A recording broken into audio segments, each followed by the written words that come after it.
right, is everybody ready?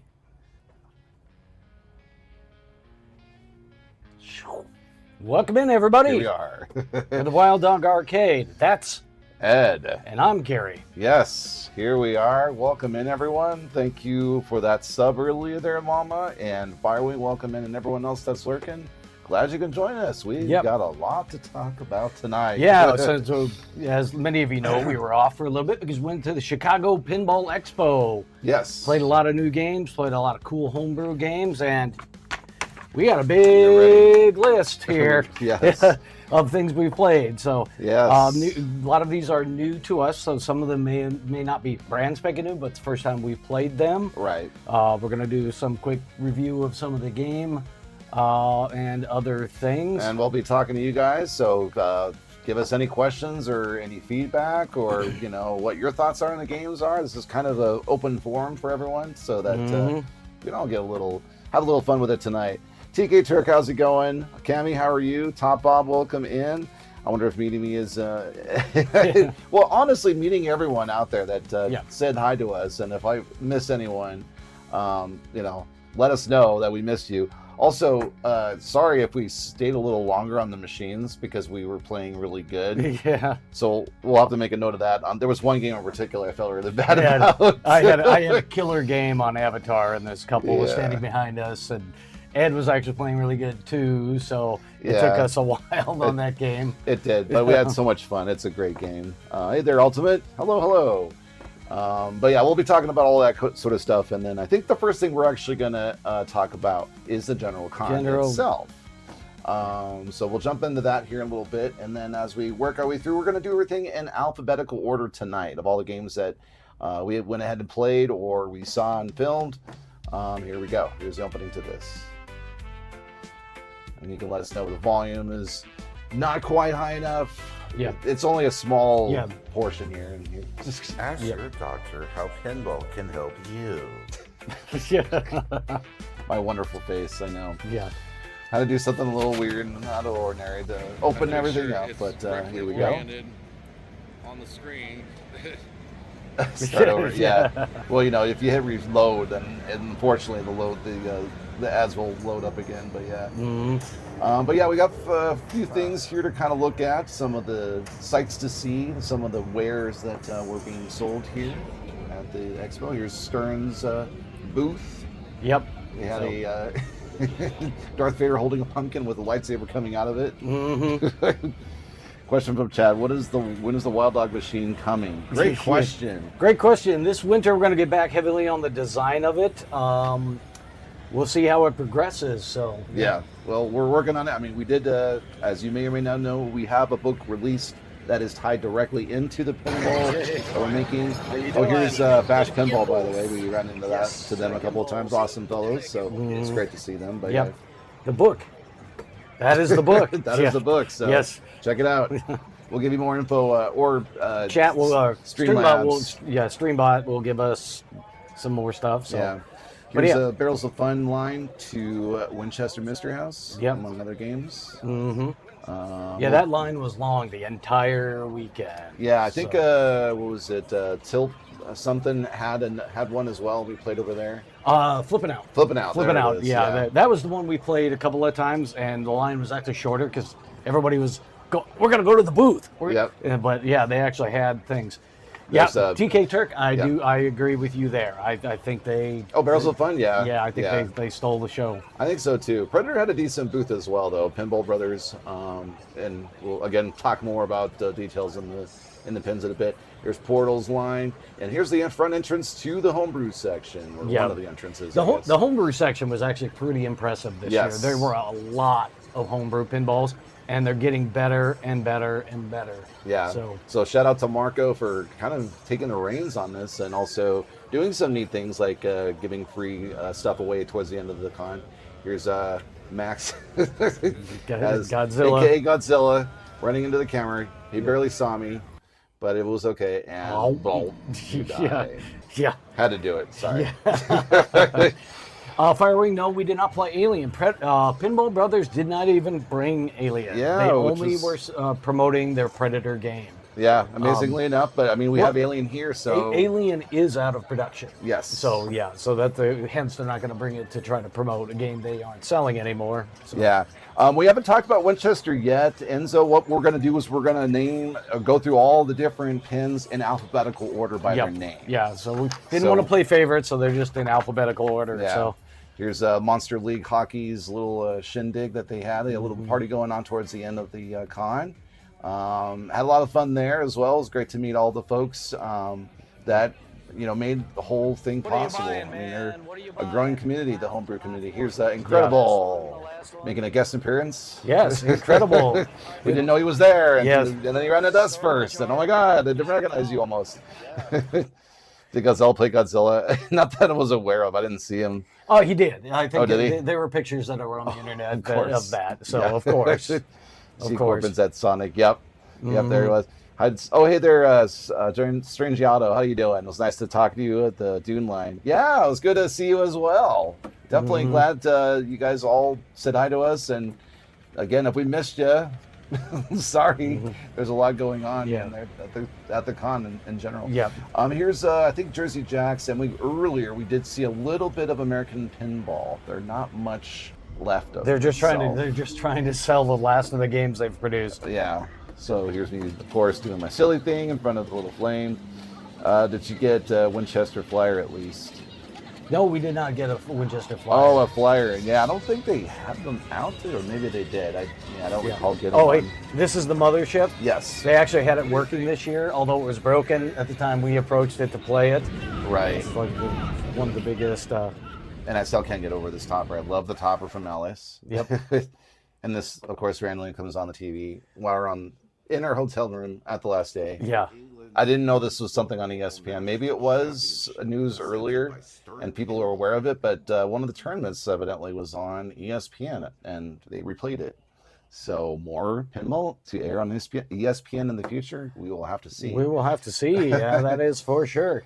And that was all this weekend. I just wanted to show you the general convention. So yes, so that's sort of a little icebreaker, if you will. Yeah. Yeah, that was the Cheshire Cat there. Yeah, that was the Alice's Adventures in Wonderland. Yes. The big game from Dutch Pinball. Yes, so we're able to walk around just about any game. Speaking of the not big game. Yes. We have Alice Goes to Wonderland. Alice Goes to Wonderland. So this is the flat pack pinball machine by Wonderland Amusements here. Yeah, and Firewing, we would pretty much be able to play pretty much anything. We did have to wait here and there, especially in the middle of the day, but yeah, here you go. Here's Alice in Wonderland. Showing a little bit of the underbelly of the play field here to someone else, and we did get a chance to jump on here in a moment and play a little bit of it. Yeah. And we did get this pretty early in the convention. Mama says it was broken every time she went over there. Oh, really? Oh, yeah, it shot okay. He said it kind of works. Yeah, the fellow that helped us out, he said the machine that we're looking at is apparently an older model. And so there was some earlier prototype. Right. There were some adjustments that could have been made that should have been made? Question mark. He said you can adjust the flipper power, and then I'm watching one of the guys play it, and wasn't making the ramp. I'm like, well, then if you're trying to sell this game, you should be upping the flipper power to get the game to play. But at any rate, I was a bit skeptical on any of this, on how it was going to work, because a year ago, if you guys remember, they had nothing to show. Now we have a complete thing. They've been keeping updates on us, for us. Yeah, we did watch the flat pack unboxing video. Yep, so this game comes partially disassembled in an IKEA-like flat pack, where you actually have to put the cabinet together, put the play field in, assemble some of the stuff onto the play field to get this game. I mean, it's part of how they're doing the $1,000 price point on this game. Exactly. Dude, in Winchester highlights. Yeah, for sure. Kind of want a little Alice. Jenny would love it, I'm sure, better than Sexy Alice. Yeah. Yeah, I mean, it's definitely a good starter pin for anyone. It is not as a faint of heart in terms of making sure you put everything together. I would say advanced level Legos. If your prerequisite is there, then you'll have not a problem putting this together. Yeah, that plexiglass was pretty flimsy. I would definitely be working. If you get one of these home, if there's any glass that fits it, I would recommend changing it to regular glass. Because I'm just thinking, I've dealt with lots of Lexans and plexiglass from different car stuff and racing. They get scratched. You have to constantly be polishing them with microfiber and plastic polish and stuff like that. So. Yeah, it was fairly flimsy, Chris, exactly. So it does make you kind of wonder what's the longevity of it. Worked was cheap. I still think for this for my classroom, but I'm talking $600. Yeah, if that. Right, it would probably last maybe a month if you put this in a classroom. Yeah. That's just how it is. Best Christmas present for the kids. Dad can deliver overnight while the kids sleep. There you go. Well, that is kind of cool. Yeah, that would be kind of cool. Yeah. So. But yeah, I mean, I was fairly impressed for what it's worth. For $1,000, what you see is what you get. So obviously, buyer beware in that respect. It felt flimsy here and there, but I mean, there's ways to strengthen things up, I'm sure, and there's adjustments that you can make with the flipper power and all of that. So, we'll wait and see how people react to it as they bring them out. Yeah. I don't think they're ready yet, are they? I think they're, they might be shipping them already or something. Got it. I'm not sure. I haven't been following up on their delivery schedule, and that's since we're not getting one of these. So yeah. Hey there, A-Rock. All I can think of is just changing the glass to on Hercules. Mothership still doesn't have a glass. Oh, it doesn't. Well, the ball moves so slow, it probably doesn't.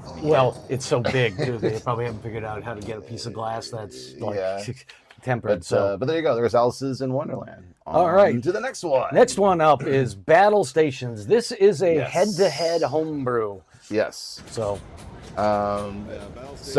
what's interesting about this particular one is it started off as a homebrew, a whiteboard for several years. I almost want to say, we've seen it a couple of years. Yeah. But this year it was actually fully finished, so all the artwork was done on it. Yep. This is you can get this at mythpinball.com, but it's out of stock right now. It's $8,000 for this particular thing, and I think it's this particular thing. Yeah, I looked it up on their website. $8,000. Oh, are they selling the one machine they've made? Or? Oh, it says out of stock, so I'm assuming they've got a whole thing going on where they're making more and more, or they're planning on to. I don't know. But it was a lot of fun, just to kind of imagine the board game Crossfire, and you're kind of doing that, or heck, even Joust for that It's kind of like Joust, but with a modern soundtrack and stuff like that. Exactly. Not this, it looks like it, doesn't it, CNK? Yeah. It could be. Interesting, they offset the flippers for each side. Yeah, that's what I thought too. Yeah, Firewing, there's been some head-to-head pinball ones. There's a soccer game, plus there's Joust and stuff like that. Hey there, Thunderfoot. Yeah, it's been a while. Glad you can join us. The first game improved as they go on. They already made many changes to Alice based on community feedback. Good, I'm glad to hear that. That's good, yeah. Yeah. But yeah, there you go. There's Battlestation. All right, the next up was one of the kind of anticipated homebrews. We saw they came out about a week before Expo and said they were going to be there. We were really looking forward to playing this one. Yeah. So this one we've got a little bit more for you. We've got some general stuff here, and then we'll actually have some proper gameplay footage for you too. Yep. So first thing is Big Trouble in Little China.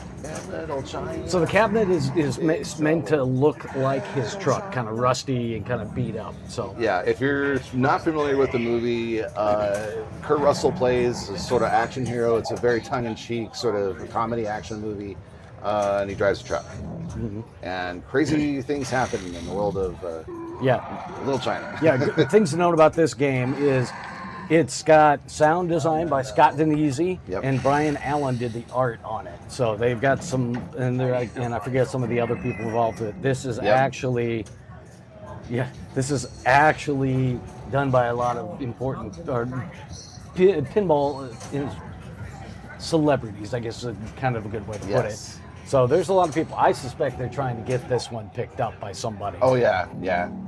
Oh, he's the sidekick. She says Randy Martinez also did some of the art. Yeah. Oh, okay. There you go. Wow, I forgot about that. Thank you, Mama. Yep. Mudflaps, Firewing. Mudflap Pinball. Yeah. Mudflap Pinball. He also did Friday the 13th. Yeah, Friday the 13th. It was last year's game for him, and he decided to do this one this year. Yeah. So. I'm not familiar with the movie. You know what Mortal Kombat is. Just imagine that. Yeah, kind of. Just a little more campier than, if you can believe it. A little more campier. Certainly a lot more campy. Yeah. Mortal Kombat, the movie was a little campy too, but yeah.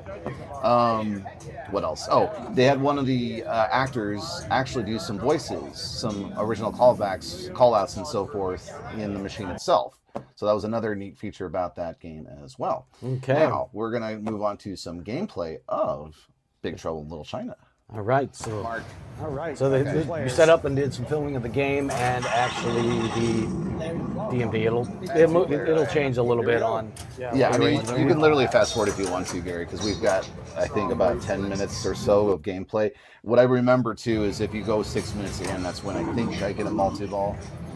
So that you guys can kind of see what that mode looks like. But at any rate, this is the beginning of the game, so we'll let you see some of how we'll be shooting and some of the overall layouts.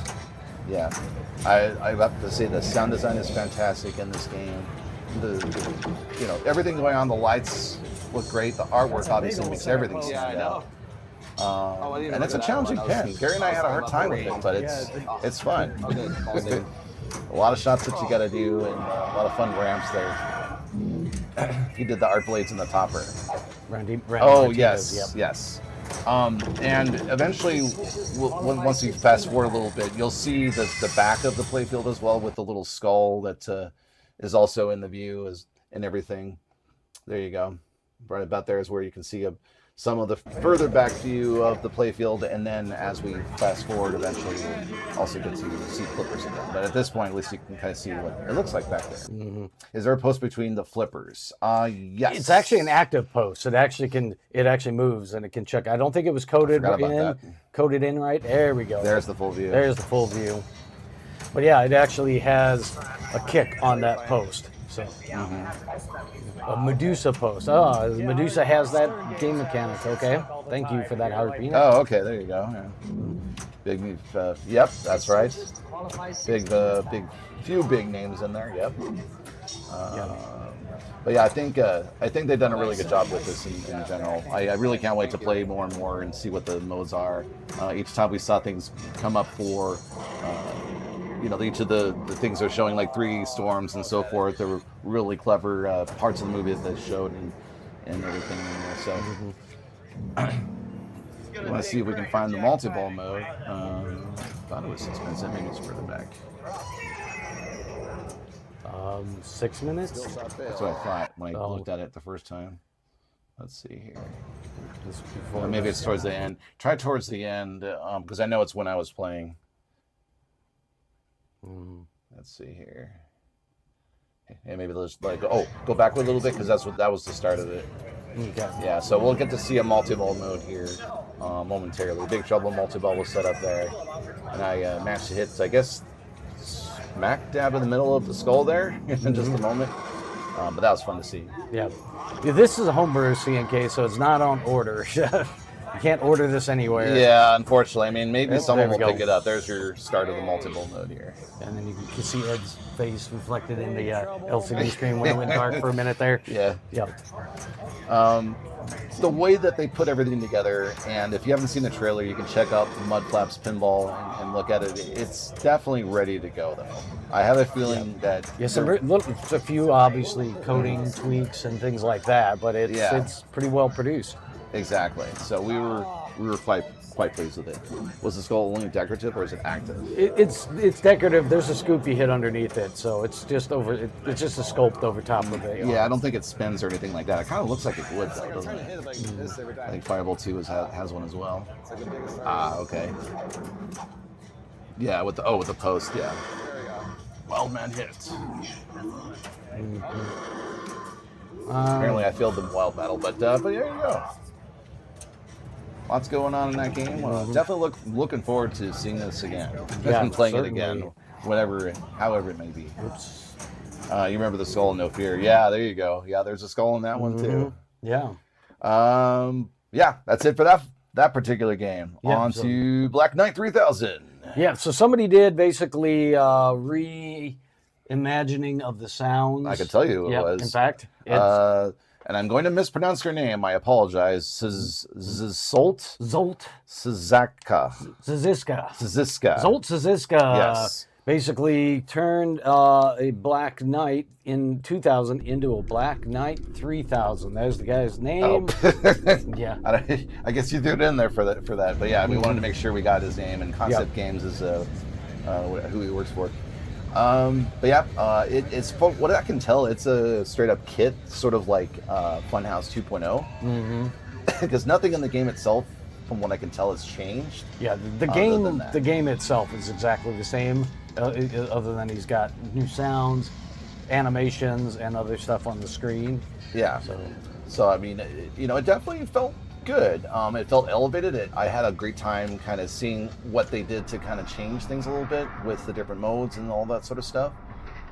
Definitely worth, you know, further investigation.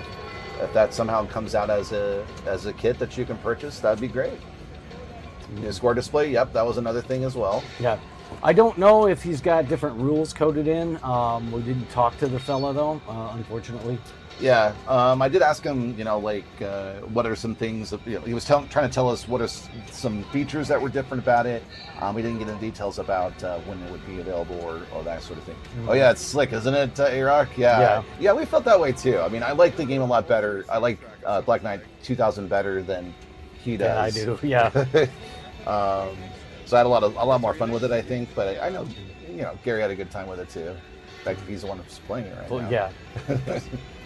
It's always kind of a challenging thing to try to hit that target back there to get multiple started in this game, but that's kind of the whole point of this. Yeah, if you want to let me turn up the volume so you can hear some of it.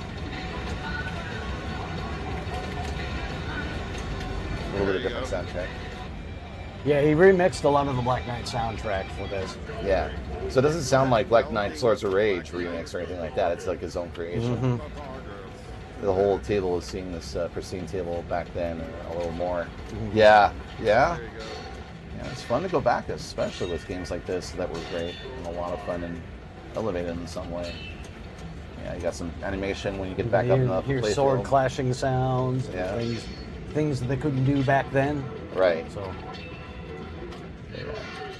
Sort of a static image at this point since he's trying to get through a time mode. Mm-hmm. Some animations there as well, but there you go. Probably somewhere. I didn't see one. I think this was the only one that I could think of, Firewing, that was there. Mm-hmm. I don't know if there was an option to not play it or anything like that, like you could do with a Funhouse 2.0. DK music is Dan Forden, right? Probably. I'm gonna assume you're right, Rock. I don't recall the name of the fellow that did that soundtrack. That ultimately, was it Anthrax that redid it? One of the guys from Anthrax who was involved with Sword of Rage. Right. Shoot flashing targets in 2-ball. It's definitely got some new rules. Okay, oh yeah. Well that's good. Yeah. Yeah. That was something else I think it was pointing out too and things. But there you go. Black Knight 3000. Kind of fun to say that. Yeah. All right. On to the next game. Yes. Which is kind of quick because it's not a game that was working, right? Yeah.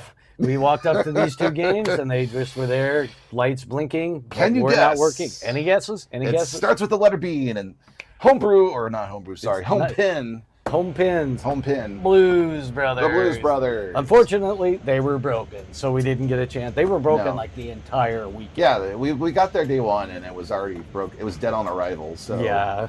But it was. I mean, I wanted to play it. I wanted to give it a shot. We wanted to see how well it played, but man, it was.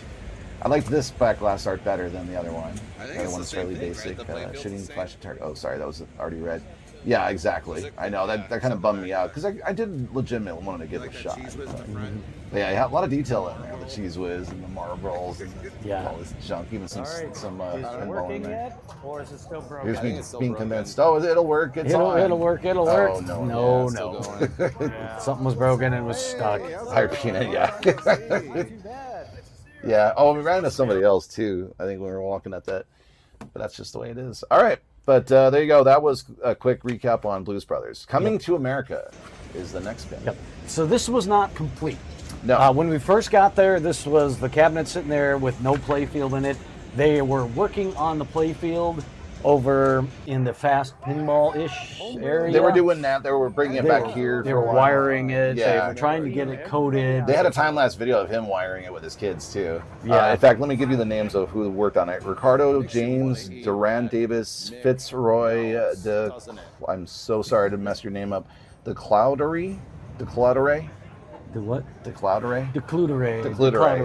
And then art by Randy Martinez. DeCouderay. So art also is by Randy Martinez. Yeah, so this pen too. And it looks great. We will, yeah. We'll get to that here in a second. Let's see. So here's a video of him working on all of his wiring and doing this stuff on the play field. Yeah.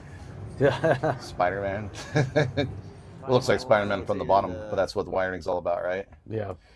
But yeah, if you're familiar with Coming to America, Eddie Murphy, the guy that had his own talk show for a while, Arsenio Hall, and a whole bunch of others, obviously, on here. Yeah. It was a shame they didn't get it in and coded because it would have been interesting to play. But yeah. Yeah. Got all of the characters. Glow? Yeah. Soul Glow. Soul Glow, sorry. Soul Glow. Yeah. I know it's hard to like see some of these things and not say. And and then it was in the game later for the weekend. Yeah. But unfortunately not functioning Not functioning, but you know, it's come a long way from where it was at. But yeah, hats off to the guys all right. with Coming to America. Who did this? Oh, you didn't Dune is the next one. Well, no, it's it's Contra. Yeah, I couldn't figure out who made Contra, unfortunately. But what they did is they took Special Force, which was a Bally, I believe, and they redid everything in terms of the rules. It's more or less integrated with, if you were familiar with the Nintendo Entertainment System game Contra, or heck, even the arcade games that came out first, obviously. But yeah, it was more or less specifically set on the NES version. Oh, hey, grown-up adjacent coming in. Welcome. Hot. Thank you so much for the raid, everybody. Yep. Welcome in. We're reviewing our Pinball Expo exploits, so going through a lot of the games we played. Right now we're looking at Contra Homebrew Pinball. Yes, and it was a lot of fun. The call-outs and the sounds, especially the sounds in this game, was like deep nostalgia factor here if you're familiar with Contra on the NES. So it was a lot of fun to play this game. I was trying my darndest to play the game and also hear the sound. So right now I pointed the camera at the speakers so you can hear things. I'm going to turn it up a little bit. Bullseye. They got some fun calls out like bullseye and stuff like this. My beautiful face. Ed. Damn. What? This is a fun one because it's based off of the Contra NES. Yep, so it's using a lot of the sound effects from the Contra game. A lot of sound effects that were a lot of fun. I highly recommend. I expect at some point he's going to take the playfield out and potentially redo the artwork on that. So yeah, but that was a homebrew conversion reskin of Special Force Firewing. Yeah, it was pretty awesome. Yeah, going up adjacent. You're gonna do a similar show review once your voice fully comes back. Oh yeah, boy. Yeah, there was a lot of people that lost their voice. I think Mama also was saying my voice is going away. Yeah, we did pretty good. We were drinking a ton of water, and I still managed to do that. Managed to pull through it all. More practice. All right, so or didn't talk enough. So Barrels of Fun. We hadn't gotten a chance to play Dune with any of the latest codes. Correct. So nor did we have a chance to play the special edition of this game as well. So it was our first. This has got a different back glass on it, stuff like that. So. It plays a lot. The code is really good. Yeah, I'm really happy with the code. Yeah, it had been months since we played it in the very beginning. In fact, it would still have the letters. The assets are being negotiated. Blah blah blah. Whatever it said, the disclaimer on that video. Still not approved yet. Yeah. So we were playing it on that code still, and so it was neat to see all this. And also a lot more. This was in a special room that Barrels had actually got, and they had this and Winchester Mystery House in the same room. Right. So beautiful shot of the ground. It's a beautiful shot of. Wanted to make sure that we got everyone's shoes accounted for in the dark. In the dark. Did you guys smash any games?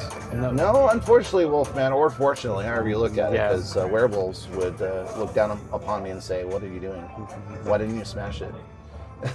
Yeah. I didn't get angry enough, and also it's kind of rude. This is special. This is the one, Firewing. Yeah. All right, so we're going to jump over to the gameplay on here. Oh yeah, for sure. Yeah, have a great dinner. Thank you so much. Here, let me give you a proper shout out as well here. While you're taking off. Yeah, this was recorded a little bit better. It was in the quiet room. Less people were in there at the time, but make sure you check out the Going Up as well while you're checking our review out, everybody. Excellent pinball streamer. Yeah, who was playing King Kong earlier. All right.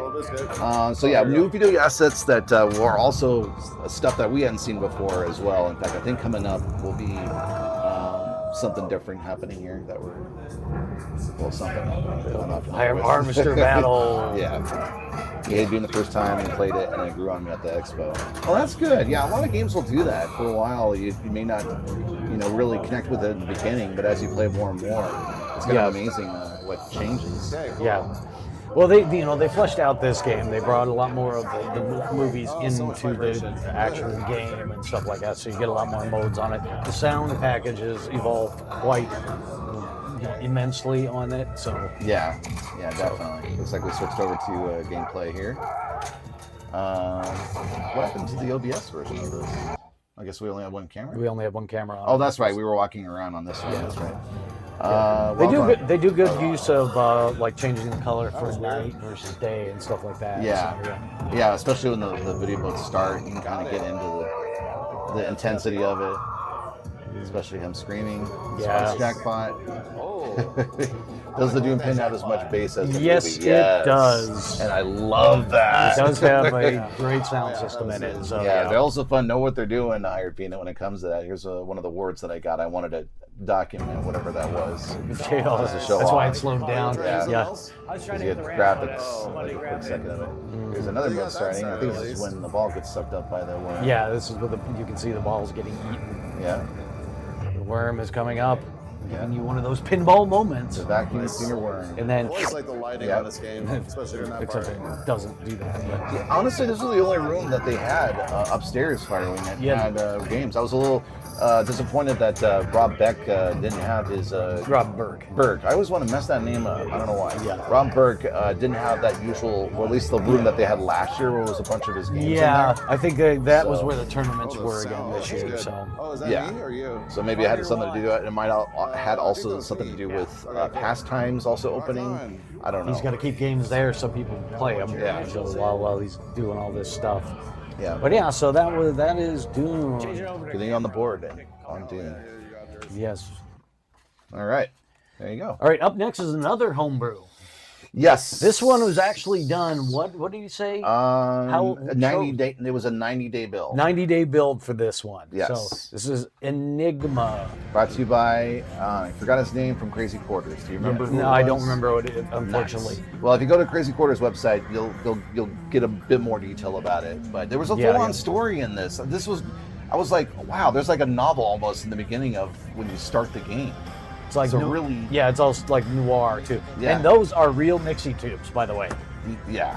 I was already blown away with that. Yeah. And the soundtrack's neat. Yeah. Crazy Quarters is an arcade up north of us by about an hour and a half. Yeah. 2 hours. Yeah. We went there once. Yeah, it was good. Yeah.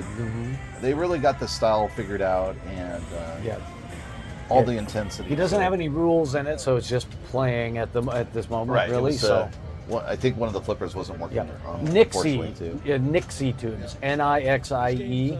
Yeah. So they're basically a series of like different letters that turn it on and off in. Like think steampunk. Yeah, like you've seen numbers in a steampunk movie or some such or whatever, then that's what you got. Yep. Yeah, he didn't do. It's not an LCD screen trying to replicate Nixie tubes. It's actually like LED Nixie tubes. Yeah. So basically, it's every number is in a layer, one behind each other, and they just kind of turn on. So instead of having a segmented display, you turn on the numbers. You turn on the number you need. Yeah, exactly. Pretty neat.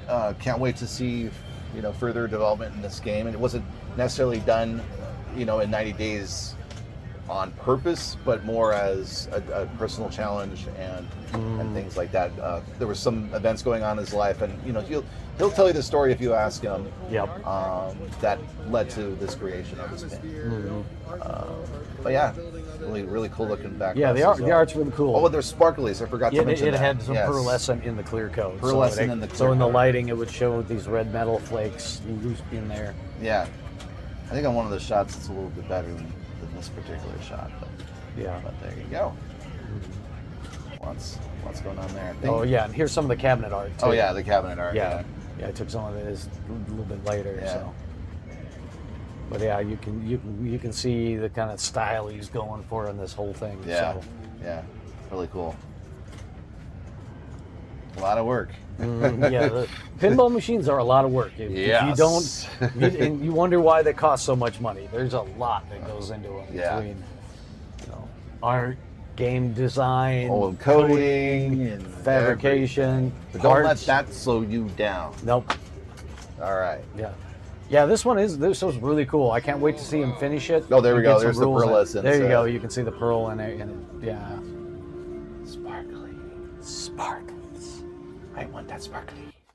Mrs. Briz. Gotta have that sparkly.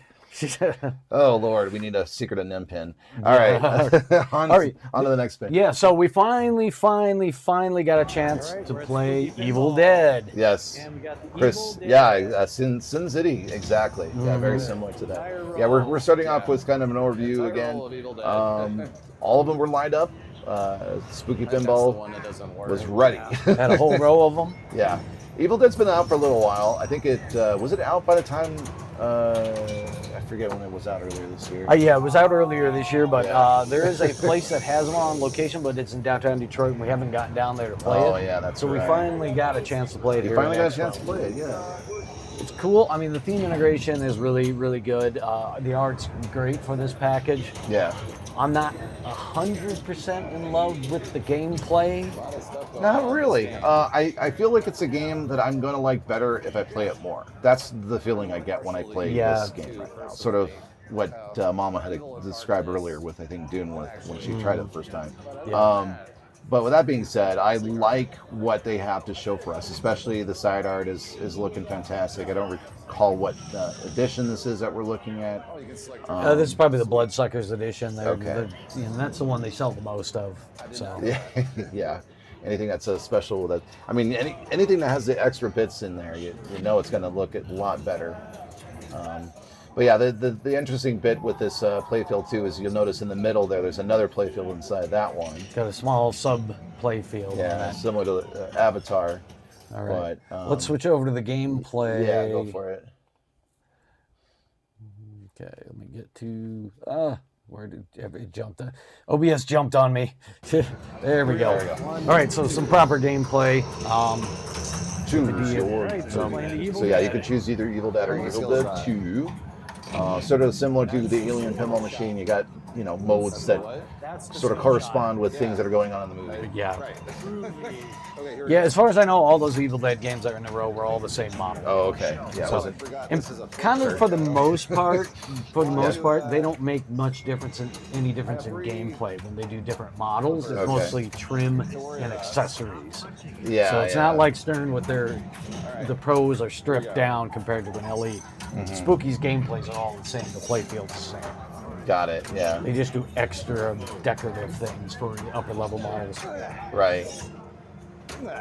It was also difficult to get things going on this game too. I think Gary and I were able to do a few things here and there. And this is the one that's got the weird flipper in place of a sling.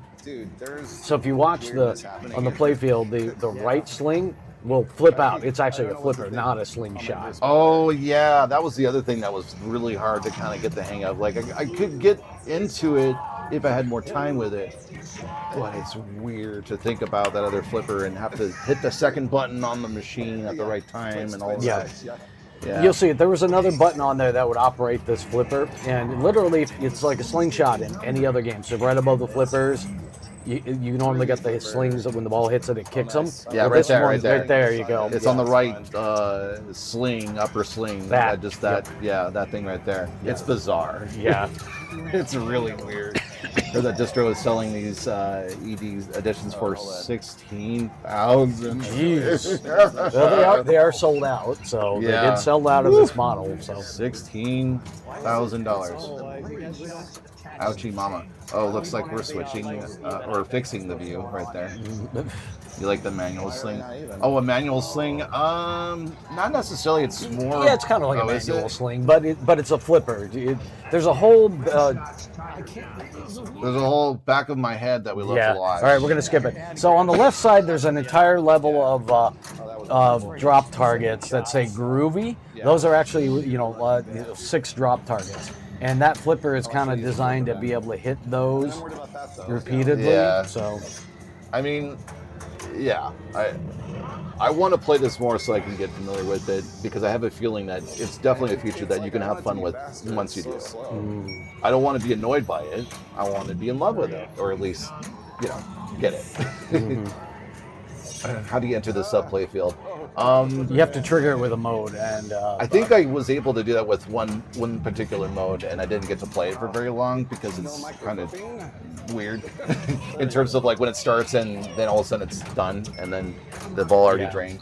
But yeah, you're loading both shells. So there's actually a shotgun on the left side of the game here. Yeah, there's two silver cylinders in the upper left. Upper left on is what over there. You can see the two white lights. That's loading the shotgun shells. So when you hit them, they go in.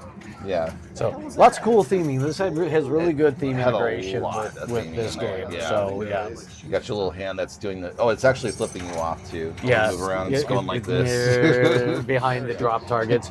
It's part of one of the things I think a skill shot is hit it once you've got the drop targets out of the way. Yeah. Super spinner. Yeah. Super spinner. All right.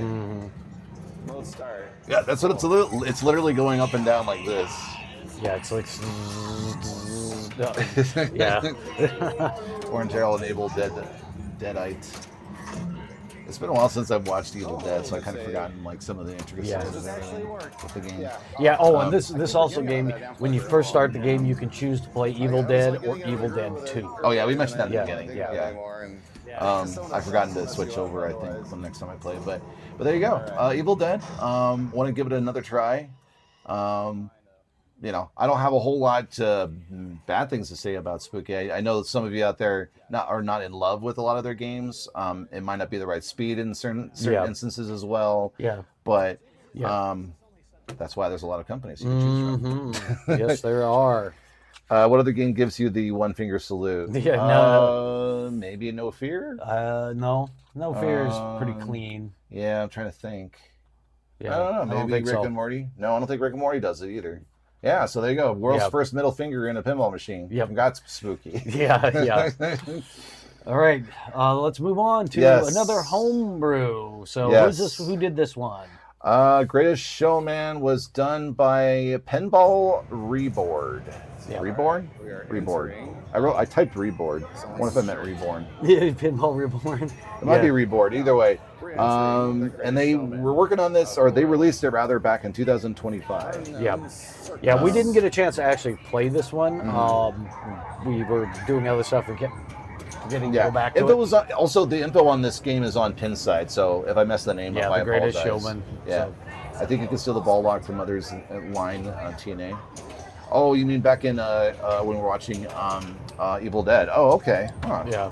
Yeah, we didn't get a chance to play the whole heck of a lot. Yeah, we basically, there was a good line for the games the whole time too. So we managed, we got on and played a game each. Yeah, but Greatest Showman, I think, from what I can tell, it's based off of the actual movie too. And everything. All right, where are we going now? Let's see. Oh, that was the beginning of Greatest Showman. Yeah, we didn't have a whole lot of footage of that. Unfortunately. So we didn't play it.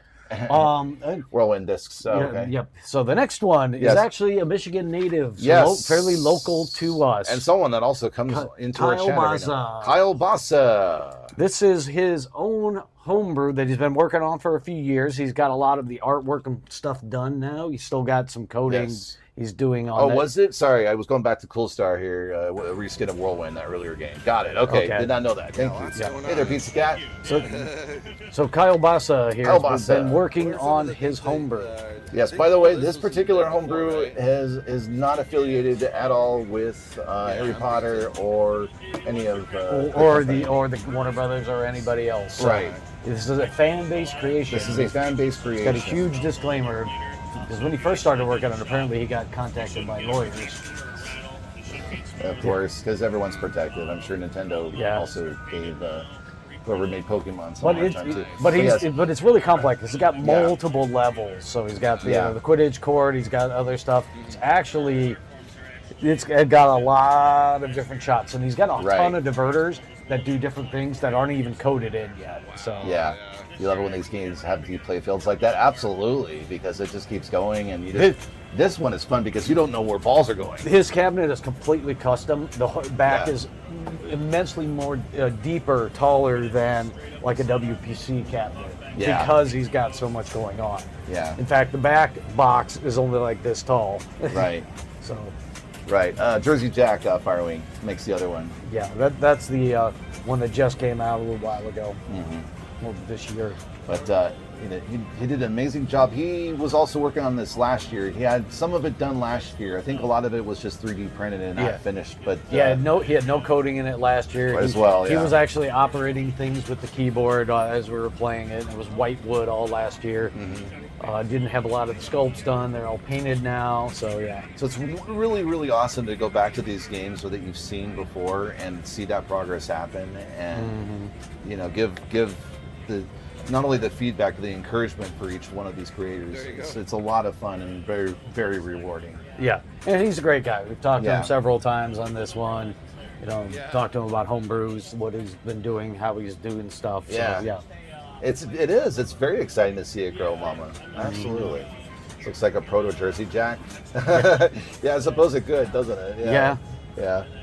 But that's kind of the unique, fun, amazing. Yeah. Oh, there you go. There's a good view of the cabinet. It's really deep in the back, and he's got a really short back box with just basically the speakers. Yeah. Tonga, how you doing? Yeah. Hey, how you doing? Yeah. It was pretty awesome indeed. Yeah. We're in the middle of kind of going through all the different pins that we saw at the Chicago Pinball Expo. Those of you are also just joining us. We're also going through a lot of homebrews, and that last game that you saw was a homebrew pinball machine. Yeah, it was a homebrew. So yeah, there was a really strong homebrew pinball presence at Pinball Expo this year, and they're getting more and more fantastic each year. So speaking of that, here's another one. Hellraiser. Yeah. Scary. Hellraiser was done by Clint Jarrett, released back in November 2024. We have not seen it until now. I didn't get a chance to play it. I don't think Gary I did didn't either. So.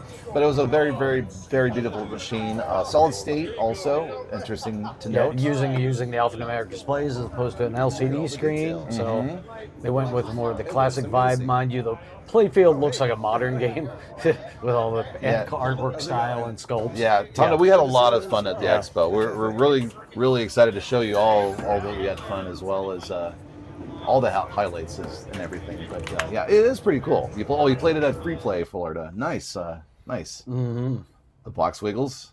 What box wiggled? Oh, inside the machine. Yeah, the Hellraiser box. Yes. Yeah. All right, onward we go. Another homebrew. And Max Fury Road. Yes. So we actually got to spend some good time on this one. So we'll have actually some real gameplay for you after the general. And apparently this has been worked on for at least 6 years. This was started back 6 years ago. Sick Nate is the name of the person. That's the pin sign name anyway of who made this machine. The pipes on the topper look fantastic. The theming is on point. And the bass is tremendous in this one. Yes. And the pop bumpers are also pretty interesting. Gary, talk about the pop bumpers in this game. This one had custom pop bumpers. So he engineered his own pop bumpers. They're about half the size of the real ones, and they're using basically the ball to create the short on it. As you can see them back there. They take up a lot less real estate than the conventional ones. And I kind of like them. Like, if you got pop bumpers, because everybody goes, pop bumpers have been the same for so many years. It's like this guy actually re-engineered them. Which is really cool. Let's see, Cool Mac. That's Bait. I don't know who Bait is. I haven't seen this person. I heard the pipe smoke too. We did see that smoking. Oh, for Mad Max? Yeah. Oh, I thought it was only in Steamboat Willie. Okay, cool. I didn't see that one. I don't know if they might have not been working at the time we were looking at it. Okay, or we didn't hit the mode that had the smoke. Made it smoke, yeah. We had a lot of modes on this, though. Both Gary and I had a really fun time playing it. In fact, did we have gameplay with this? Yes, we have gameplay. Oh, yes, we do. We have gameplay. We'll turn off the... Turn on Mad Max. Yeah. Oh, and the bass. Oh, my God. The bass is so strong to the point where the camera that captured the LCD. It makes it go...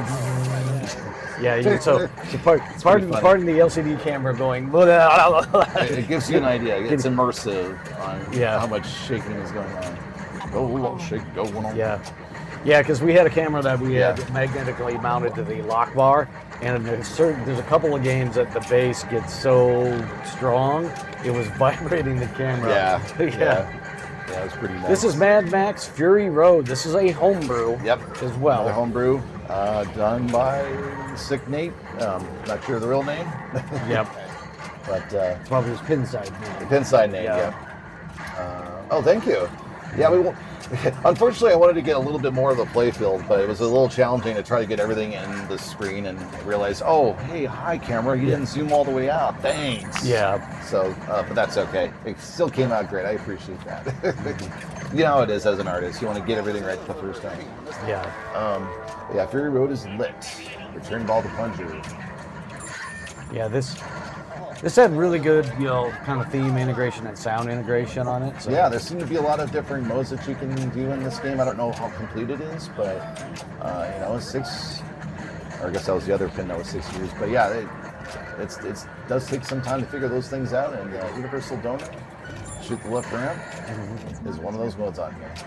Oh yeah, it is a great movie too. I like the second movie kind of better than the first. Or that's Furiosa, sorry. But the first one is Mad Max Fury Road. The second one is Furiosa, and I like that one actually a little bit better because it gave us some story and some background on the characters as opposed to just throwing us into the world like they did in Fury Road. You like both of them?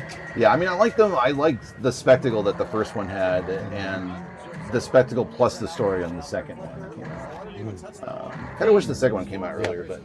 Hey, Casual, how you doing? Hey there, Casual. Howdy, howdy.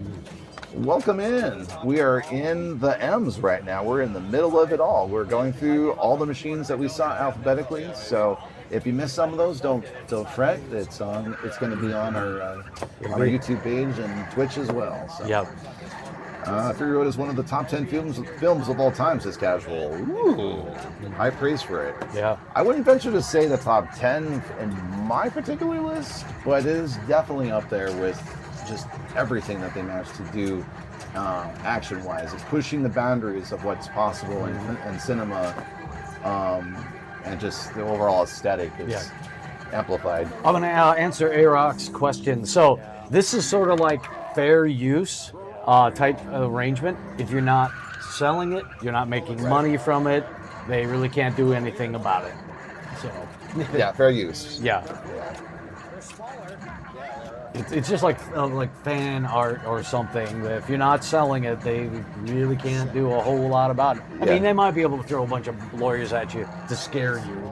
Try to get you to take stuff out. There was already a couple of folks that got cease and desist letters, and you just simply say, "Well, I'm not selling it. I'm not selling it. I'm not making money for it." Yeah. Right. But that's also part of why our homebrew is on our own IP, so we don't have to worry about it. That's right. Yeah, this homebrew is fun, but not as fun as I wanted it to be. Yeah, gameplay was all right. Yeah, it wasn't the strongest. Yeah, I would have to agree with you, Casual. But again, I for all we know, it's still in development, or you can simply add more to it and things like that. But yeah. I mean, it's a homebrew. The guys always keep tinkering with it. Right. They don't stop. Exactly. Yeah. Exactly. All right. But there you go. I don't think there's anything else I have to add onto this particular game. If we want to go ahead and move on to another homebrew. This time, this is based on a video game, Mass Effect 2. This one is done by Anthony Van Winkle. And I don't recall how long it took. It is on a website, or there is a website available. Someone's bouncing the game. I see a phone with a leveler on it. Mm-hmm. I guess he was just getting things getting the game set up. Yeah. Okay. From what I remember, it was fun to. I'm not familiar with the game. I at least kind of know the characters because there are some really fun, unique characters in there. But from what we were able to play. I don't know if we have any more gameplay or not. That's the only thing. That's the only I was able to play it off camera a couple of times, and I had a lot of fun with it. Yeah, it was broken at this time. Yeah. He was fixing it. So. Homebrews they do break a lot. That's kind of the theme. Get used to it. It's just the way it is. Yeah. If it's broken, come back later. They'll hopefully have it fixed. So a lot of those guys will help each other get games run back up and running. Yeah, Tonda says Mass Effect 2 was so great, but I haven't seen this machine. Yeah, if it's a good game, I'm hoping that it was also a good pinball machine that's based off of it. Yeah, this is a homebrew, so it's a one of one. Yeah. So you didn't get a game on Mass Effect that was down a lot. Okay. Yeah. never played Mass Effect Top Up, but I've seen how cool it is. Cool. Yeah. But there you go. All right, now. Next up, another M. From Turner Pinball, we got Merlin's Arcade. Turner Pinball, who did Ninja Eclipse, has now made this one. So they had the game open, and take a look at the back of this thing. These are giant boards. Yeah, they're giant boards. Not very many wires. So. Yeah. Hey, EYI. Thank you so much for that. Yeah. 30 months. Really appreciate it. I was looking at going, oh man, imagine if you have to replace one of these boards. Oh my goodness. Yeah. Where was this table at? That's Shadow. I think in the. Like a little guide right here too. It was right by the Barrels of Fun booth. Yeah. It was probably overshadowed by the Barrels of Fun line. Oh, okay. Yeah. Got It it. was literally between Barrels of Fun. They had the line for Winchester and those games. Right. I'll give you a quick shout out into your initials. Thank you so much for that. Definitely check out his stream if you guys haven't yet. Merlin's Arcade is way more fun than I would have expected. I hope my local place gets one, says Casual. Cool. We're going to tell you what we thought about it in a moment here. Yeah. So we got some better gameplay of this one. Yeah. So I've heard good things about how the Turner stuff plays and how receptive they are to the feedback on the rules. I agree with that too, Hierpine, and I know that is true with Ninja Eclipse. I'm assuming that's going to be true for Merlin's Arcade to an extent of whatever it is that you can suggest. Yeah. All right, cool display. We'll flip over to. They always have a good, cool display on. Oh, thank you for the hype train, folks. Oh, wow. Thank you. Appreciate that. All right, here's some gameplay. So, unfortunately, we had the camera a little crooked to start with. Oh, to start with, yeah.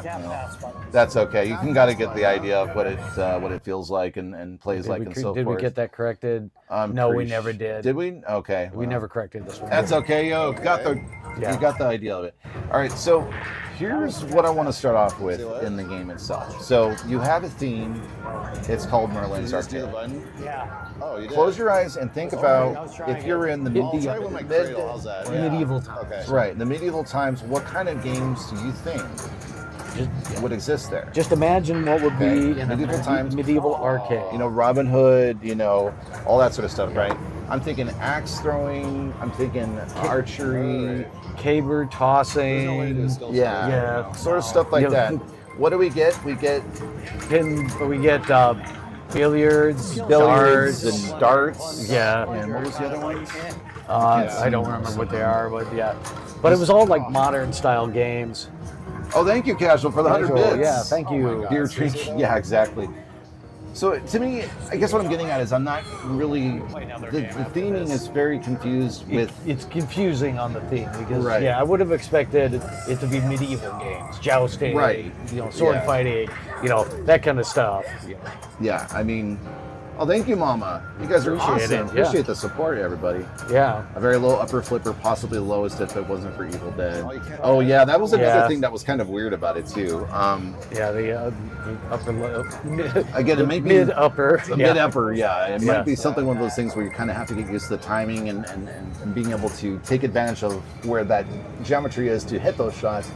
But honestly, I wasn't really feeling the game as much as, one would think. Again, it might be those things that I mentioned. It might be just the way it was shooting that evening. I just wasn't feeling. We did play it a little later. This game had obviously seen a lot of play. Was feeling a little tired. Right. But what they had to offer was fun. I feel like they're doing a great job with integrating graphics and sound design and all of those things. Like Turner Pinball has their crap together. They definitely know what they're doing.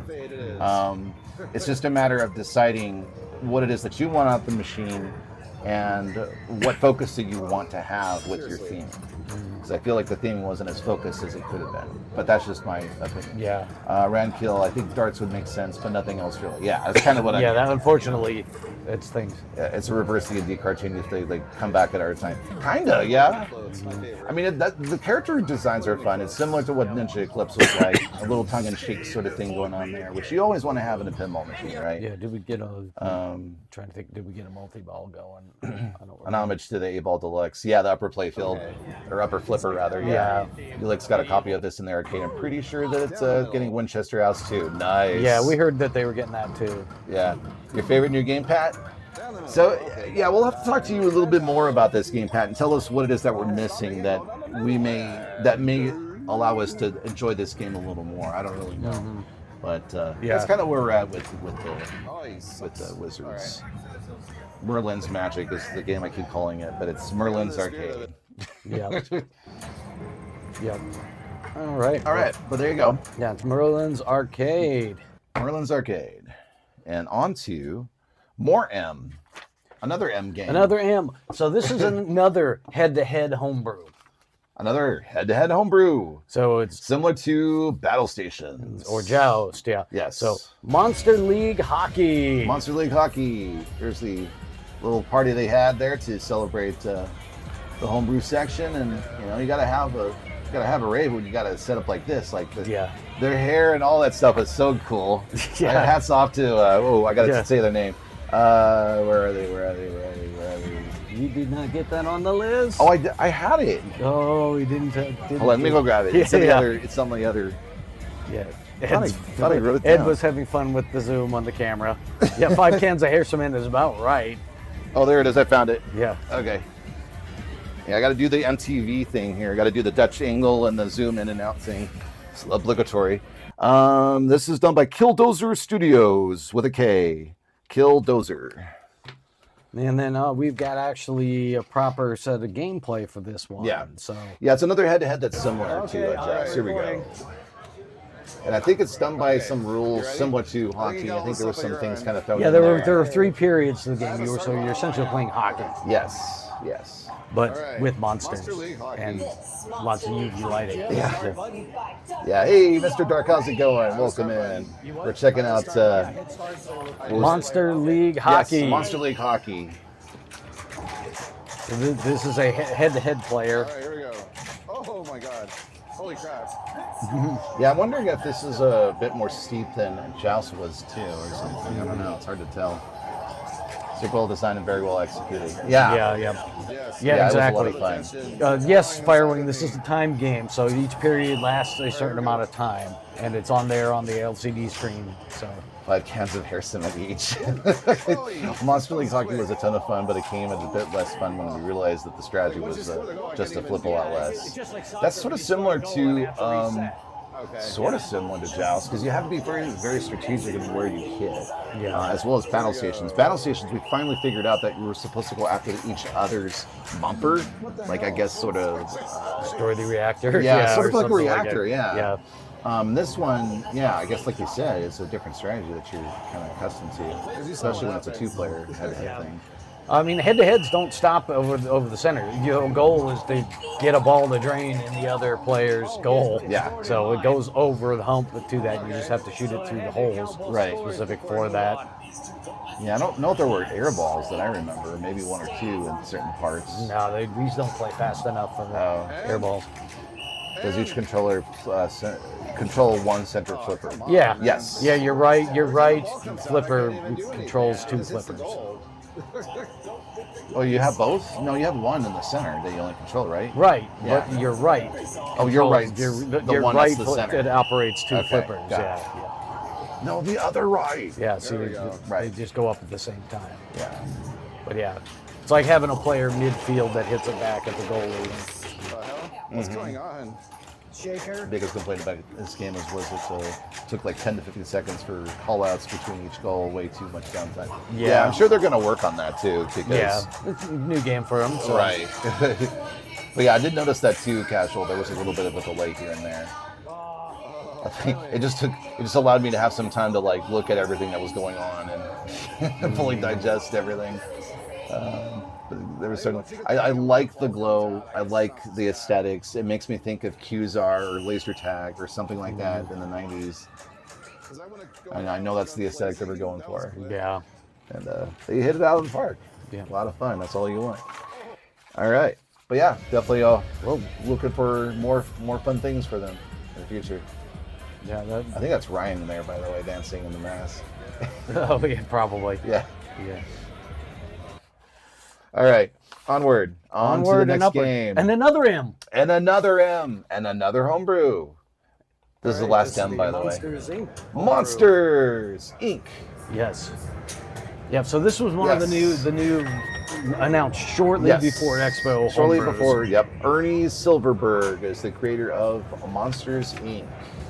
I asked him, what was the main motivation, and what was it that you really got into it? And he said, Monsters Inc. was always a film that my family and I liked a lot, and it was a great thing that I wanted to go for, and so he went for it.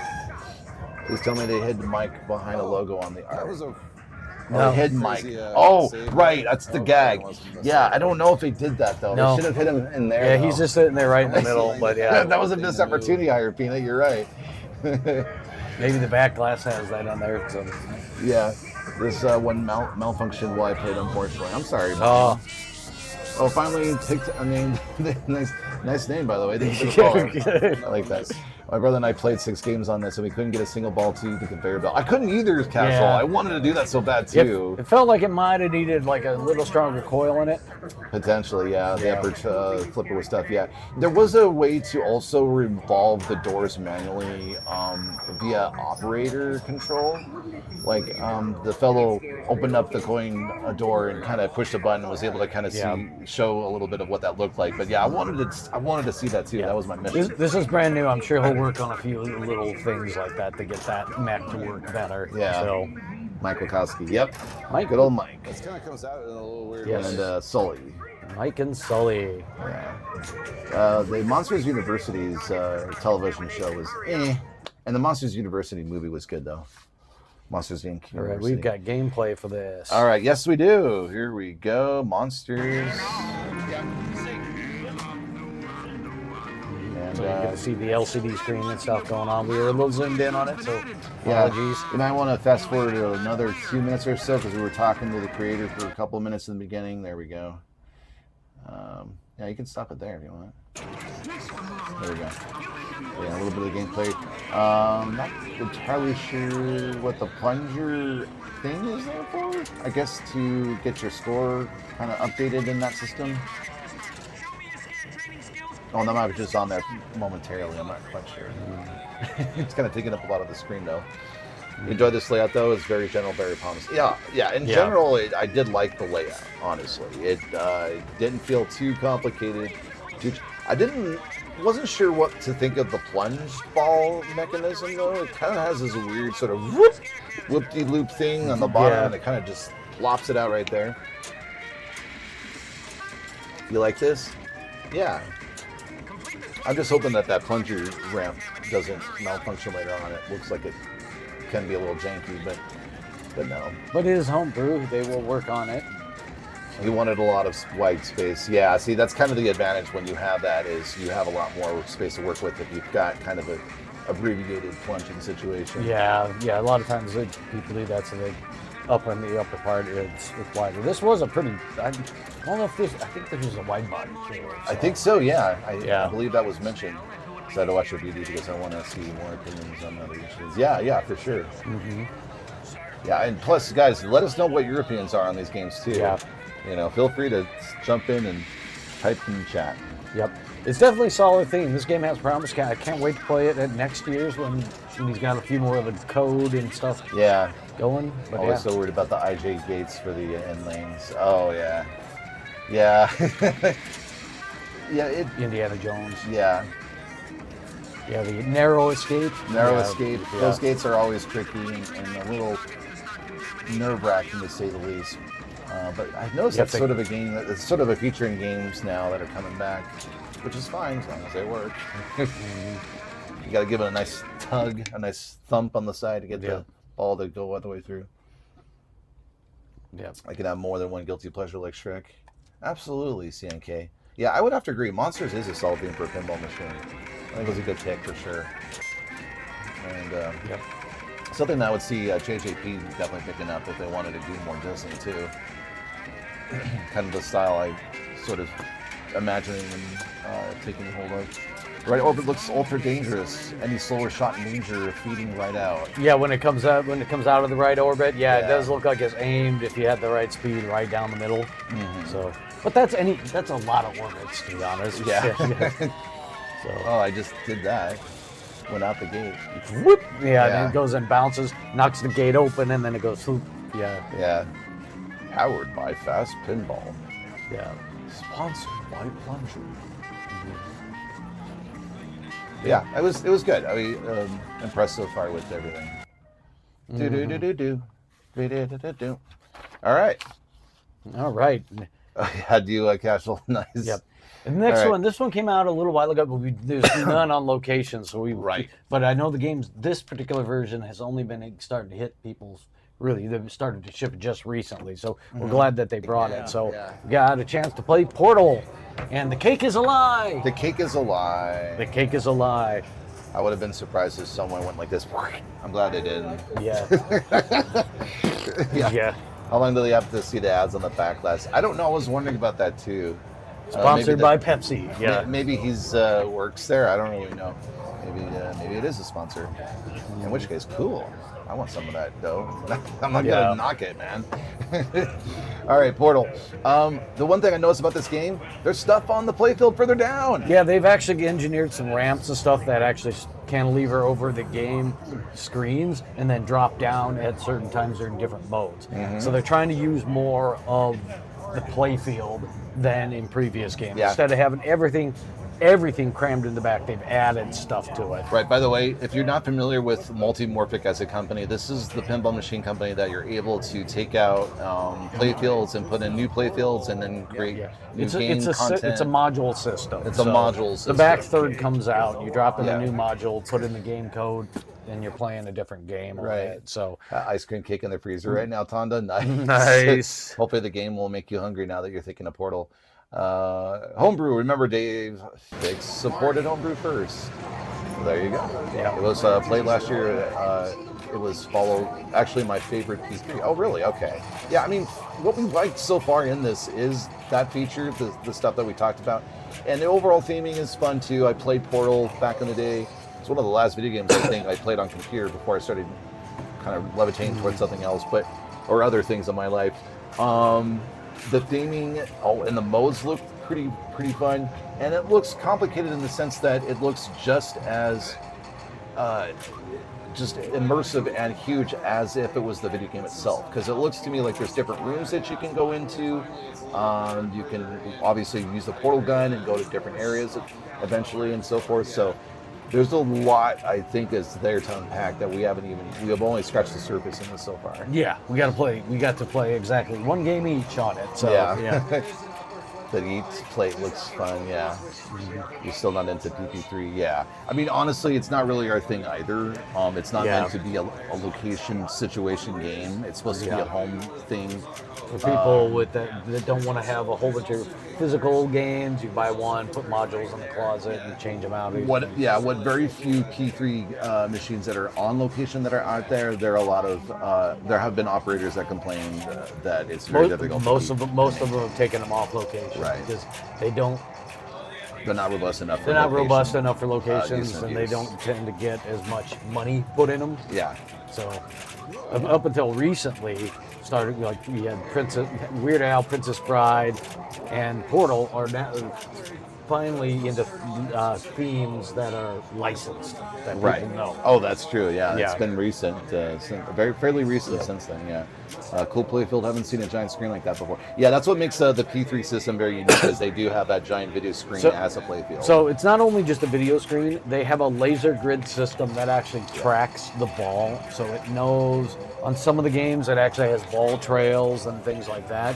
So that is kind of some of the stuff that's kind of cool, but probably also tends to be problematic for an operator that doesn't understand how to repair these kind of things. Well, a lot of it is also complicated because it may be complicated whether it's on one end or the other. Who is this?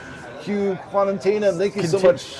Continuum, whatever. I can't read. Star Trek. I can't read. I'm just excited. Thank you so much for coming in, everybody.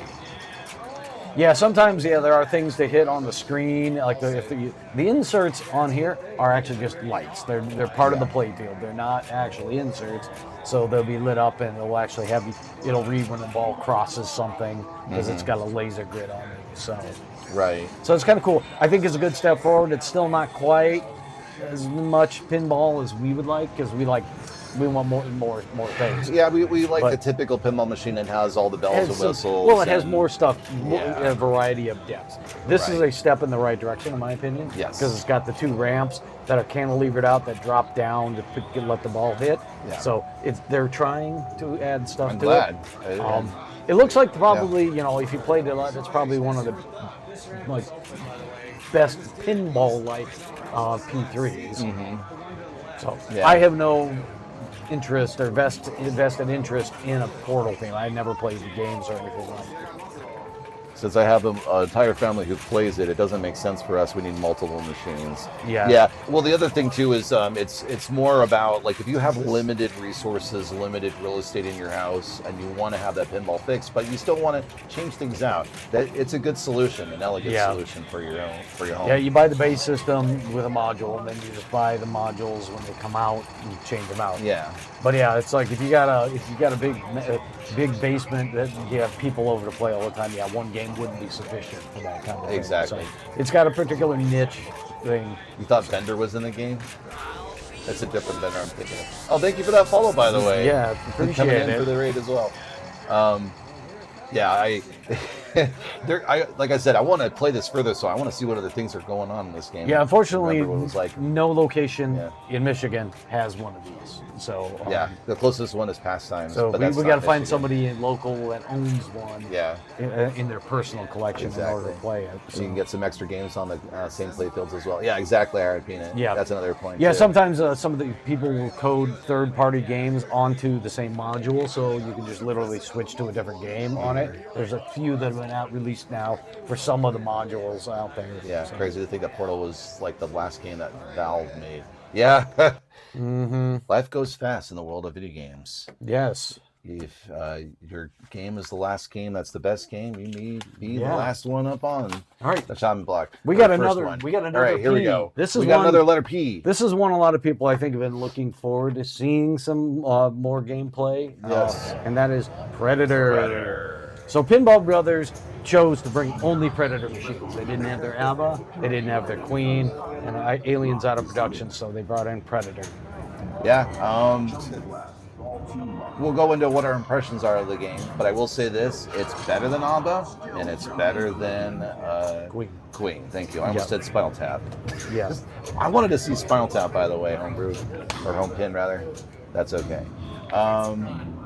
Get to the hell. Oh, get to the heli. Sorry. Yes. Get to the chopper. Get to the chopper. Yes. Is we really saying that much though? Yeah. It is because it's better. It is worth mentioning because it's not worse. It's not the same as those last two games. They got better, so I'm excited about it. Yeah. Yeah, because Alien was actually done by Highway, and so a different design team and stuff like that. Yeah. So that they sort of just inherited that. Right. And I think they're getting better on this game. So this one felt a whole lot better than ABBA and Queen. I'd still say it's probably not quite as good as Alien. No, yeah, it's not quite as good as Alien, but definitely a step in the right direction. Hats off to the Pinball Brothers team and integrating everything the way you should in this game as well. I thought all the callouts were on point, all the cinematic scenes that they showed fit in with whatever modes you were doing. Yeah, it was solid. What's the main gameplay path in the game? Is that a Jurassic Park style map to move through the jungle? Excellent question. I can't remember. We're going to show some gameplay. Maybe we'll see some of that stuff once the cameras adjust a little bit here. There we go. Again, we had to kind of shoot one of them. Well, eventually you figured out that one of them was magnetic. Well, the side rails were magnetic, but we'll see why is that. The lock bar was not magnetic, so our camera wouldn't weird. Whatever their stainless was, they used. It must be a low 300 grade stainless. So. Yeah. But once we get the camera all situated, there we go. Yeah, to answer your question, I don't honestly remember if it is that particular style, if it's like you're going through a map, because that seems to be the most sensible thing to do, right? Apparently, you collect some of your characters in the movie as you find them. Yeah. Alien direct connection to Predator table 4 versus mode win. I know, right?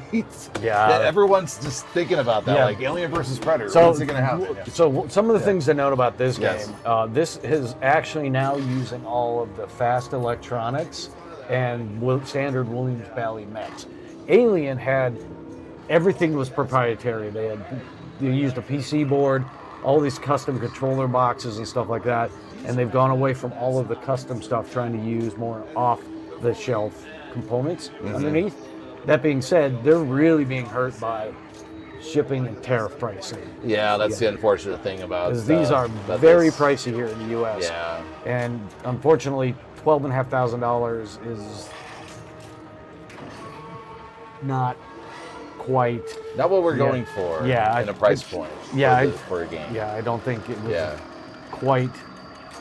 Oh, you assemble your team to fight the Predator. Got it, Mr. Dark. Yeah, that seems to be what it is. Yeah. Squalito, how's it going? Yeah, our expo was great. We're kind of slightly past the midway point here and showing all the games and things that we got to experience there. Right now we're going over Predator from Pinball Brothers. The Hunter approaches. Yeah, Squalito, we'll be getting to that one. Yes. It's we're doing this in alphabetical order. Rather than choose favorites and try to do that. Winchester is a W, so we're getting to it. Gonna be at the end. Yeah. We played Winchester there. We can't wait to tell you what we think about it.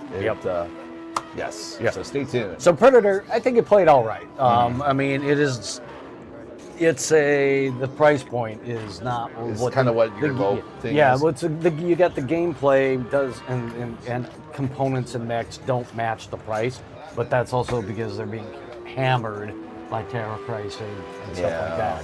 So they're also squishing scorpions. Game over. All right, let's see what your lights, Silver. How's it going? Yeah. I'm late. Yeah. Well, you've missed everything in the alphabet up till Predator here. Well, that's okay. You can catch up. You can catch VOD. up on the VOD. Yeah. But yeah, it is a tough price point. But it's a challenge out there, and you guys feel it. We all feel it, right? Whether it's the groceries or the pinball that you play. Hawkins is collected. Oh yeah. By the way, that reminds me. Pooch was it Pooch? Whatever one of the characters, one of the actors was there signing autographs. Oh, Chavez? Yeah. I don't remember his character name. Anyway, he was there at the booth a couple of times. And he looks good for his age. Looks a lot like his original character. Did he play Poncho? Or Poncho, that was it. That's the character's name? I don't know. I couldn't think of the name of the I thought it was Chavez or something. Yeah. I forgot the actor's name. Yeah. But he was there signing autographs and meeting. This game's got some neat things in it. It's got some of the stuff. I feel the art on the bottom by the flippers may have been a last minute change. Oh, maybe. I suspect that they had originally art of all the characters. Poncho, thank you. Poncho.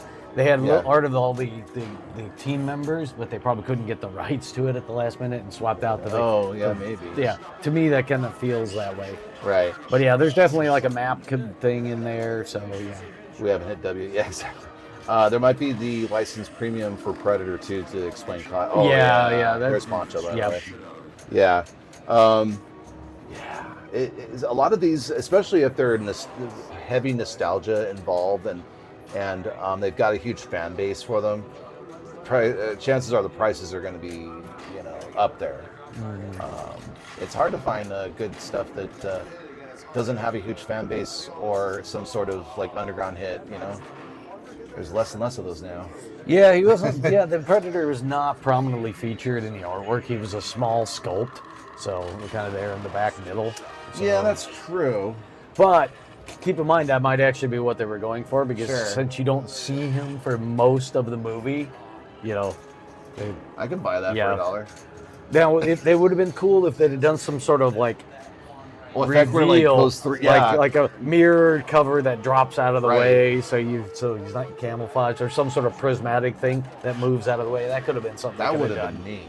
So Like, you see those invisible cars, or you've seen videos of invisible cars, and it's literally like a television screen or something. yeah, I'm just thinking You just know? sort of a prism thing that Or kind just of a makes prism them thing. looks Yeah. like, you've seen those things that makes it look pixelated. Yeah, yeah. But yeah, and then it just drops out of the Oh, way. that would've been would so have been cool. good. Jesus. Wow.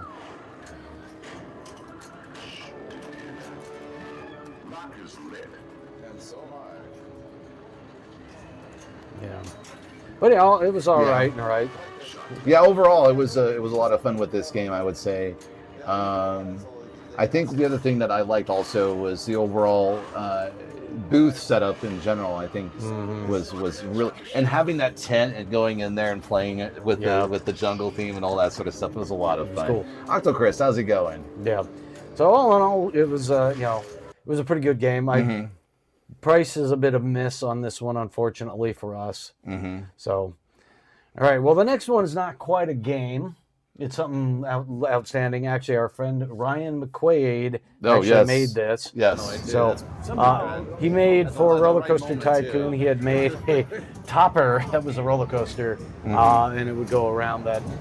He had a glitch here where he glued something and actually glued a wheel.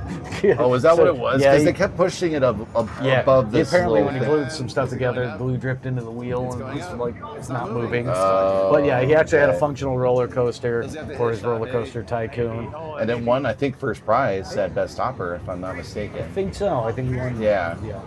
But yeah, it was one of the categories in the homebrew section is homemade topper that is integrated with the game. But I thought that was really cool as well. It was a really good job on that one.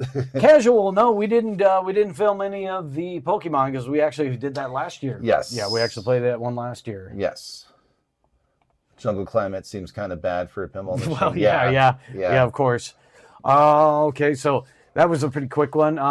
Good point. Next up is another homebrew. It's another homebrew, and it's on public domain, ladies and gentlemen. Public domain licensing. Yep.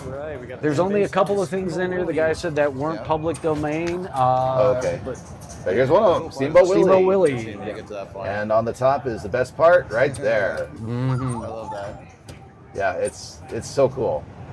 I don't know how much fog machine water you need per hour. You have to just keep piping it and pumping it in. Yeah, but it was on the whole time. I have to say that. You have to build a tank with a little like toilet bowl float, so when it gets down a certain level, it fills up the fluid again. Yeah.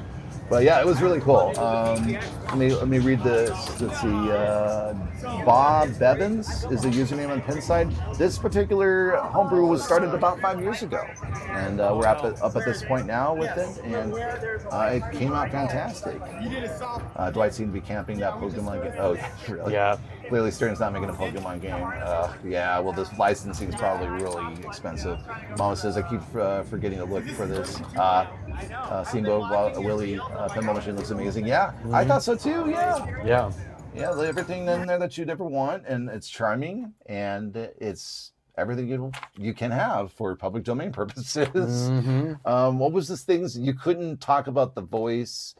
Or you couldn't show the voice, you couldn't show the whistle. I think they still hold copyrights to the sound of Steamboat Willie. Yeah. Because they do have that in their Walt Disney logo, the whistling. But yeah, there's some weird caveats to it. It's bizarre. The whole thing is all weird. All right, so this next homebrew, Rob Burke, the guy who runs Pinball Expo, actually paid to have this one shipped overseas. So shipped in for the convention. So it's based off of a TV show that we're not familiar with. A lot of us anyway. This is the Invaders. It came out in the 60s. It only ran for 2 seasons. It's a lot of espionage and aliens that are involved with it, but seemingly a lot more of the detective genre. The detective genre more so than the alien part of it, and especially in the 2nd season, evidently. Very interesting stats. We were trying to get a ball unstuck in case you wanted live shaking. Oh yeah.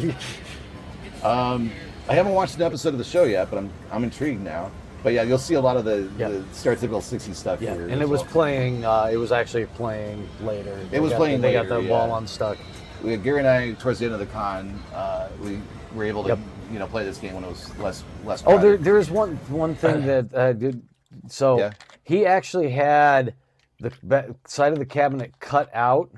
Oh yeah. So in lighting up the Invaders with RGB, that was actually a cool idea. That was a really cool idea because you can't really tell where the lights are and how many there are and individual things. So. Well, yeah, it's like that whole panel on the side there. It actually looks really cool. Yeah. So. Super niche by Winchester. That's kind of why I like it too. Yeah. Honda. Anything that's niche is always intriguing to me. Like I want to know more about this show, even if it might not be our bag. Yeah. Well, no, until you watch one episode, right? The Invaders machine felt the closest to a big manufacturer. The team did nothing for me, but it felt quite professional. I have to agree, especially the overall display. Oh, yeah, there we go. Yeah, the overall display with the game itself. It was definitely set up and felt professional as well. I have to agree. But yeah, super niche theme. Yeah. This guy, whoever it was, they really enjoyed this Invader, show. yeah, the show. 2 seasons in the 60s. Why not? How long did Batman last in the 60s anyway? Was it more than 3 seasons? I don't know. I don't know. I should look this up. Yeah. Let's see. Batman original TV show.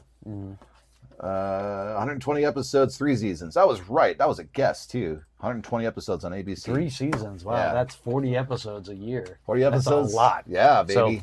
So, all right. So the next one is not a new game, but it was a high-end modified game that actually looked really cool. Yes. This had this. They basically redone all the artwork with this really cool foil. And a movie. You're right. Oh yeah, and a movie. So it was everything was like highly polished, plated with all this foil artwork on it. Yeah. It actually just looked really cool. So yeah. By the way, don't spoil Tron Ares. We haven't watched it yet, and yes, we know it's not getting good reviews. No. Yeah. But I still want to like it. Yeah. But yeah, it's very shiny. I love it. Yeah, this is a Tron, I guess, reskin, you want to say? Yeah, it's a high-end restoration. I'm going to call it a high-end restoration mod. But yeah, it was a total... Yeah, it was great. I mean, even that part. Everything is polished, and the little lever from your back box even has like that. Oh, and the little like the disc topper. That is so cool. I want to pick it up and throw it. Yeah. But yeah, these are the super fancy T2. Yeah, and they have this cool lighted apron. Yeah, it's just it was really. I don't remember what the price was, but it was well out of what we'd want to spend on. The Tron game for sure. He polished it, ready for me to play it. What a friendly fellow. They were actually letting people play it at this point. Once it got sold, then it... Oh, yeah. Yeah, later on, it was just not playable. Nope. Once they sold it, it was like, hands off, everybody. Yeah. Yep. That's interesting. He brought those machines knowing full well I'm not having to deal with that when I guess that's his company, is they do these high-end restorations, because he had an Indiana Jones right by it. So. Okay. Yeah, that was smart. Yeah. Very shiny indeed. Whichever Terminator where it salts chrome. T2. Yeah, that was T2 had a lot. Oh, they did have a T2 on sale, by the way, at the very end, and the very entrance of the they literally plopped Somebody plopped it in the entry, and they were like, we're not taking this game home. They had it down to, what was it? It was 3,300. 3,600. 3,600. They were trying to sell it for 3,600. They were 3,600's not bad. Not too bad if it was working now. Yeah. And a Harley. All right. Might have been that. All right, we're getting towards the end. Yeah, got another homebrew here. Yep. It's actually another Detroit person that has done this one. Yep. So, what's the guy's name? You have it? Moogly Moog on Pinside. On Pinside. I don't have his official name, I don't think. So, Turbo Time. So, it's car racing themed. Yes. So, I'm not even sure what the name of this is. So obviously, you got your 3 cars, your Ferrari, your mustard ketchup, Ferrari Corvette, yes. your Viper-ish thing. Yeah, right. Yeah. It was a lot of fun. I liked the theming. I liked the overall aesthetics as well as fun factor. A little more campy, maybe a little more campier than the guy wanted the Corvette LT1, but it's not built yet. So you know how the LT1 has that engine in there, so he did something with his long block there being built. Based on the arcade game. It might be. Yeah, the guy was not there when we were playing it, so we couldn't ask him questions about it. Yeah, Turbo Time is the name of the game. Turbo-tastic. I keep wanting to say Turbo-tastic from our beloved movie. Yeah. Wreck-It Ralph. Wreck-It Ralph, thank you. Yeah, Turbo Time. Complete all to start the mode. So yeah, there was a little bit of a rule set banner right there that is sort of out of frame at the moment. Unfortunately, there's a little bit of a... Oh, there you go. You kind of went over there to get rid of the glare. Yeah. I do like that engine in the back of that. It's cool aesthetic. It's great. I think, aesthetic, yeah. I'm not sure if the ball drops in there or anything. We didn't get enough time on it to see if it did anything with Turbo Time with an NA V10 Viper. Yeah. Oh, okay. Yeah. The engine is such a great touch. I have to say, yeah. And Oh, the little joysticks, I forgot about that. That's what makes you think it's like Road Blasters. You could actually... you can control the pinball machine like that. Yeah. Sort of like the little... The flipper buttons are on the back of the wheel, so you Yeah. can hold it like the game, so... Yeah, so I don't think it was supposed to be based off of Road Blasters per se. Maybe it's a homage to it with that controller there. But I know I kept wanting to turn it like I'm like firing at it, like using my car's fire. Right flipper, left, right, left. No, it doesn't do that. It's trigger based. Yeah. So it was neat, Top Bob. Yeah, it was a good touch. I liked it a lot. All right. Well, all right. So now we're going to just show you this video first before saying anything. Oh, sure. If you want to do it in that order. Tell us what happened here, Gary. What happened? You broke the game. So 2 for 3 on Barrels of Fun debut games, breaking it. I broke Labyrinth, and I've now broken the Mystery House. Yeah. So, in the middle of his gameplay, you can watch. Just watch what he's doing. He's just doing his thing, starting the mode, or avoiding, draining. Now he's going to start the mode here. I will say. Oh, go ahead. I will say I was on a ball 1. Oh yeah, ball 1. I had 82 million, which was a really good score for this game so far. Yep. And then as I was playing, Flicker and flame. Flicker and flame. What happened?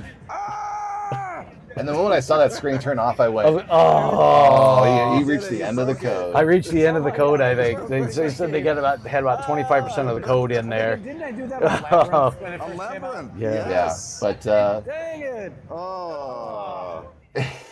but after that, we were like, we have to leave. And the funny thing is, you were only playing that ball for like 10 minutes. Yeah. I had my ball for like maybe 2 minutes, and then you had your turn, and then it reset the whole game. So at that point, you're kind of like, well, it would just seem rude to like restart it. Yeah, everyone waiting again. Because we did wait about 45 minutes to play at one time. Okay. The first time we played that. This was later, and we didn't have to wait as long when I got that really good game. But yeah.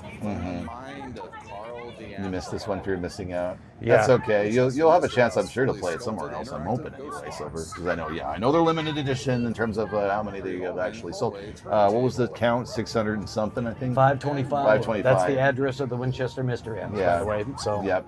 The steering yoke is 100% from Road Blasters. Looks like this. He must have 3D printed the white handles, though. Oh, okay. Yeah. Yeah. Hold on. I'm gonna I think the 100 are out of that 525, so it's part of that 525. 100 were designated to overseas.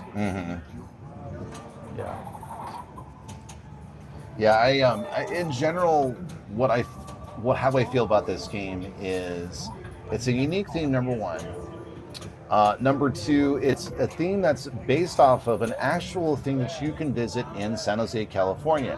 Now you probably know where this is going because I'm originally from California. I've been to this house, so my expectations were a little high in terms of, okay, how are they going to make this kind of be weird?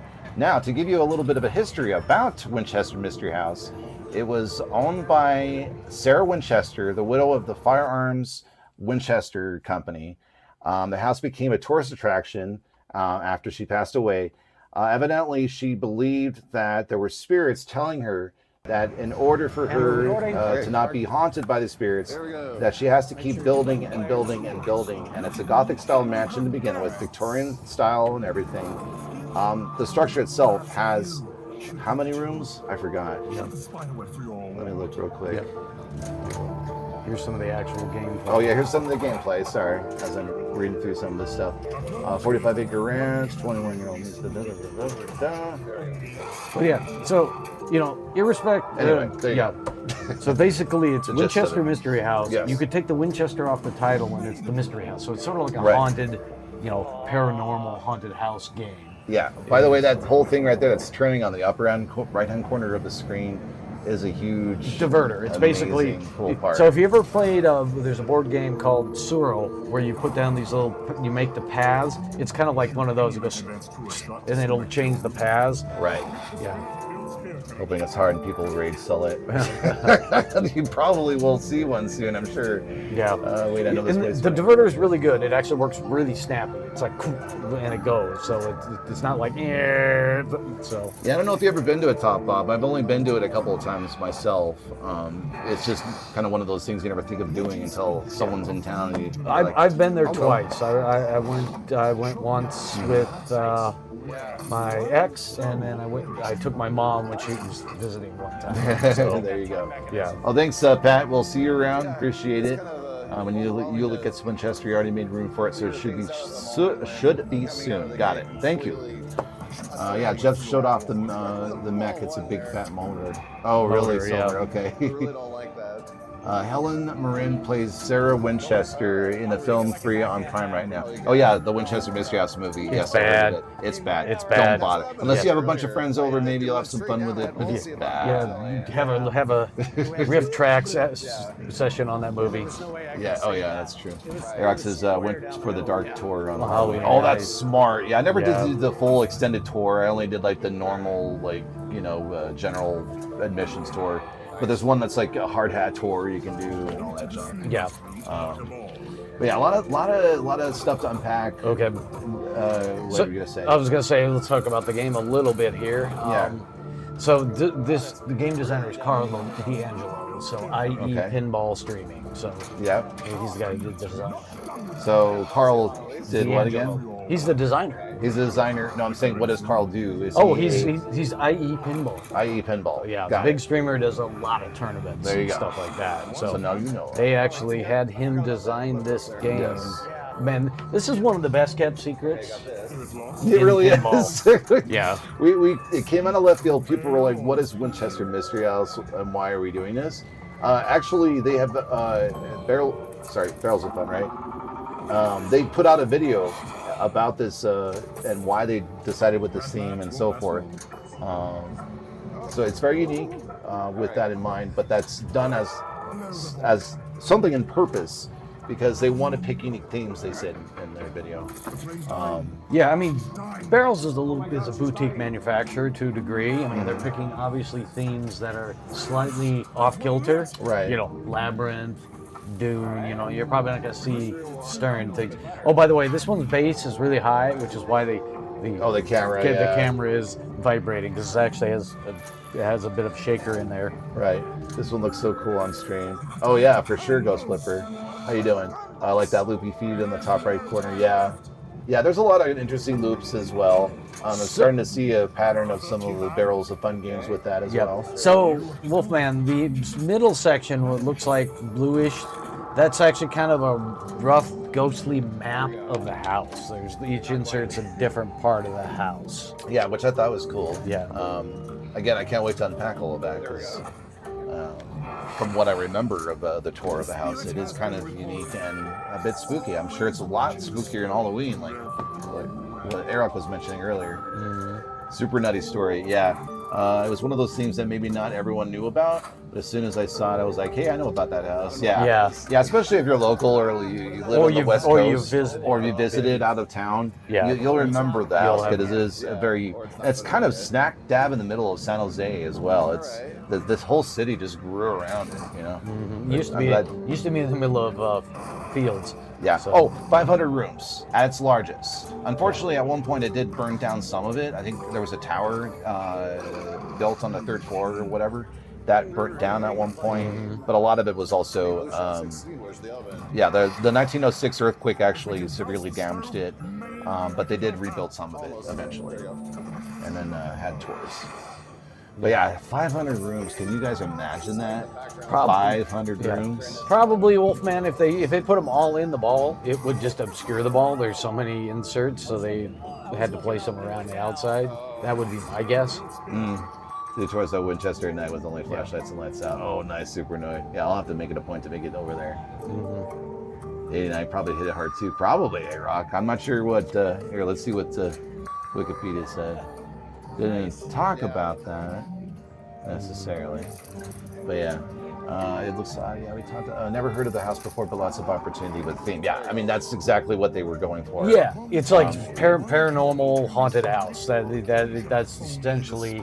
Make it yours. Yeah, and they put in some of the things that were very important to Sarah Winchester and the things that she did and the reasoning, the seances and stuff. So if you go like either look at Wikipedia and read the history of the house, there's a lot of strange things that she did for strange reasons, and they've tried to bring them into this in the gameplay. And as of September 2022, the house is owned and operated by Winchester Mystery House LLC, which is a private company that represents the descendants of the Browns. Captive of the Labyrinth author and Mary Jo wrote that our tour guides are required to follow a script emphasizing fabrications and inaccuracies. So they're still going strong with the tours out there. And we're poking things. We're talking about it. Anything in the house is built in sets of 13. Or everything in the house is built in sets of 13. So that's another weird thing going on with it. Yeah, they use a lot of the inserts and stuff look like the stained glass that's in the house. So our art style is it looks really good in person. These pictures don't do it justice, to be honest. Right. So I'll see on Small Table. There you go. On a house where the doors and stairs lead to nowhere, making it very weird. That's what makes the whole mystery house what it is, and the name of it as being the mystery house is because of its weird. Yeah, because she would start building something, and then the spirits would Right. Her, the seance would tell her that no, the spirits don't like that. She used to abandon building that part and move to a different part. Right. Yeah. Stuff like that. So, like, if you ever look up the word spite house, it's sort of similar in the sense that there's some weird things that are going on with spite houses and what they look like. This is different in terms of that, but similar at the same time. All right. So, are we moving on with that? I think we're gonna move back on to talking. On to this. Yeah. We went through this whole list. That was a lot of stuff. We played a lot of games. And we played a lot of games. I mean, we didn't play every game, obviously, but a lot of them we had played before. Yeah. I mean, we hardly touched a Stern because we own several of the new ones, so we don't need to play it at the convention. But yeah. But now we have a little bit of a thing to share with you. Here's the surprise. So in a few weeks, we will have a Winchester Mystery House here. That's right. Yep. We pulled the trigger. We did. We got a Winchester Mystery House. Not sure when that exact delivery date will be. But there you go. But it's bought and paid for. It is bought and paid for. So yeah, Gary, I know. I was shocked too. I was surprised too. Despite me breaking it, I broke the code. They'll have that fixed long before they get here. So yeah. All the Empire, you didn't want to play it. Yeah. Well, it's going to be around everywhere. Y'all have plenty of opportunity to play it later. What, the Winchester Mystery House? Oh, no. Oh, Follow the Empire. Yeah. No, we did already. We had, we got to go to the media day for that game. So it was we didn't even touch it at the convention. Yeah. The reason why we got Winchester was it was a thing that grabbed us right away. We also have, unfortunately, burnout with Stern machines. We've got a lot of Stern machines, so we wanted something that played and felt different. Yeah. And plus, plus D'Angelo, the designer of the game, is a well-respected game player. Carl D'Angelo bought a Toy Story 4, and within a week, he had beat the game so bad that he sold it within a week. So he's a very good player, and so we were like, he's going to understand a good shooting game. And based on, we had actually gotten it before we went to Expo. We had to play it because it was going to be sold out. It was sold out by Expo. Yeah. So we took it a little bit of a gamble. Yeah, we did see some of the videos. We did actually hear from a lot of people we know in the industry that had touched the game and said it plays really well. So we were getting it pretty with good confidence that we were going to enjoy the game. So jealous. Yeah, I knew it. Congrats. Thank you. Must be worth 12K. Yeah, I mean, ask this guy over here. Yeah. Expo, did you get it at the show? No. Where did people find allocations that late? Well, yeah, we did it before. We did before. It's good to switch it up. I'm jealous, but I can't wait to see you stream it. Yeah, I'm sorry that we're making you guys jealous, but it's going to be fun because you'll have a chance to look at it and watch it. Yeah. Talk about a surprise release. Pat, I thought you were going to bed. And a surprise announcement, I'm buying one. Yeah. Yeah. Okay. You gambled it on day 10. Yep, that's right. Yeah, we did. So it's exactly what I did with Labyrinth, so I can get it. Yeah. Yeah, so that's kind of the game that we have to play at this point. It sold out in 2 days.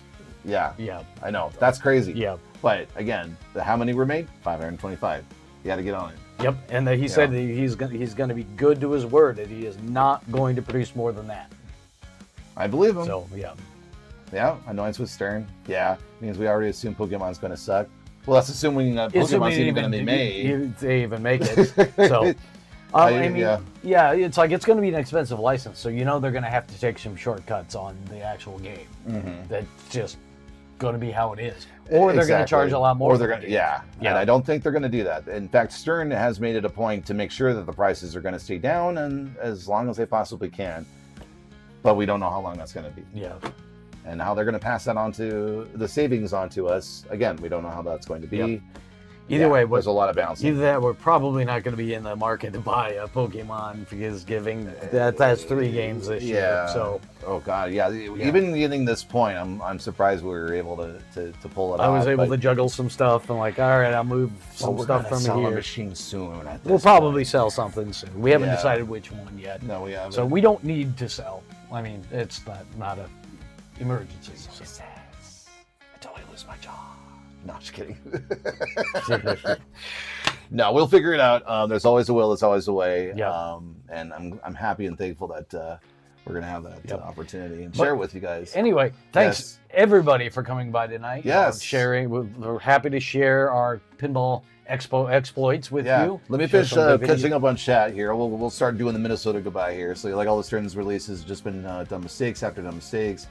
So I'll put the money down for Beetlejuice, and then the Spooky Gamble, lowest Pokemon video game is awful. Top Hub, I haven't played the video game from the Pokemon. I haven't touched a Pokemon in so long. Either Tim, Dune was a surprise for me. It was fun to play. Yeah, I mean, we were really, really genuinely happy with the new code because we hadn't played anything new when they first released the game. Now seeing that and also the special edition backlash art for Dune, it was a lot of fun. It was solid. Yeah, we played the Dune on launch code, and it was at best. A pretty game, great lights, just on the code. They've really dialed that code up. So absolutely. Great coverage. Thanks for using my Pinball Expo FOMO for a bit. You're very welcome, Tonda. Thanks again for stopping in. I'll give you a shout out as well, Tonda, because folks need to know that you also run an awesome, not just a pinball stream, but a video game stream, retro classics, and all sorts of fun. You'll definitely have a lot of fun checking out his stream as well. Right. You're very welcome. I mean, this is what it's all about. We want to thank you for hanging out with us and saying hi to us. And again, we're very sorry for any time we played a game a little longer than if you wanted to play the game, waiting in line if we got a good game rolling, something like that. Well, we'll do better. Well, for anybody who saw at Expo, we're glad to have seen, met, talked with, and all that stuff. And we did the stream for any of those of you out there that didn't get a chance to go to get to see all this stuff. There was a lot of really good stuff. There was tons of homebrews. The homebrew section is off the hook. It was wonderful. Getting bigger and bigger each year. And also a lot of support from Marco. They definitely are in it to win it, to help the community grow, and help others share their passion and to continue to motivate each other, because it is probably one of the more challenging things to get into because of all the hurdles. I mean, we're talking game code, we're talking design, it just goes on and on. So it's great to see that thriving and everything. But in recap, I think Winchester Mystery House actually stole the show. Everybody was talking about it, and pretty much everybody that played it liked it a lot. So a lot of people were like, I played it, I want to put a deposit down. And they're like, sorry, it's sold. Yeah, it's already sold. So I think they got the best regular game and show, obviously. Yeah. One of the best kept secrets, too. Yeah. Mm-hmm. You found the alternate glass big worm. Yeah. Oh, yeah. That was up in the room upstairs. So. Yeah. All right. Who are we sending them All off right. to? So before we end our stream tonight, please don't take off because we're going to send you guys off to Angry Old Man Gaming Official, who is currently playing Jackpot. All right. Awesome fellow. Definitely appreciate you coming in. Make sure you say hi to him. You're very welcome, EYI. And again, thank you guys for hanging out. And saying hi to all of those of you that ran into us at Chicago Pinball Expo. If not, and you're just there lurking, again, thank you for joining us then. Check out our YouTube channel. We've got all sorts of stuff coming out through that platform as well. And yeah, we can't wait for bigger and better things, and we can't wait for Winchester when that comes in. So, all right. Definitely appreciate you. And we'll see you guys on Sunday. All right. Bye. Bye-bye for now. Bye. Bye-bye. All right.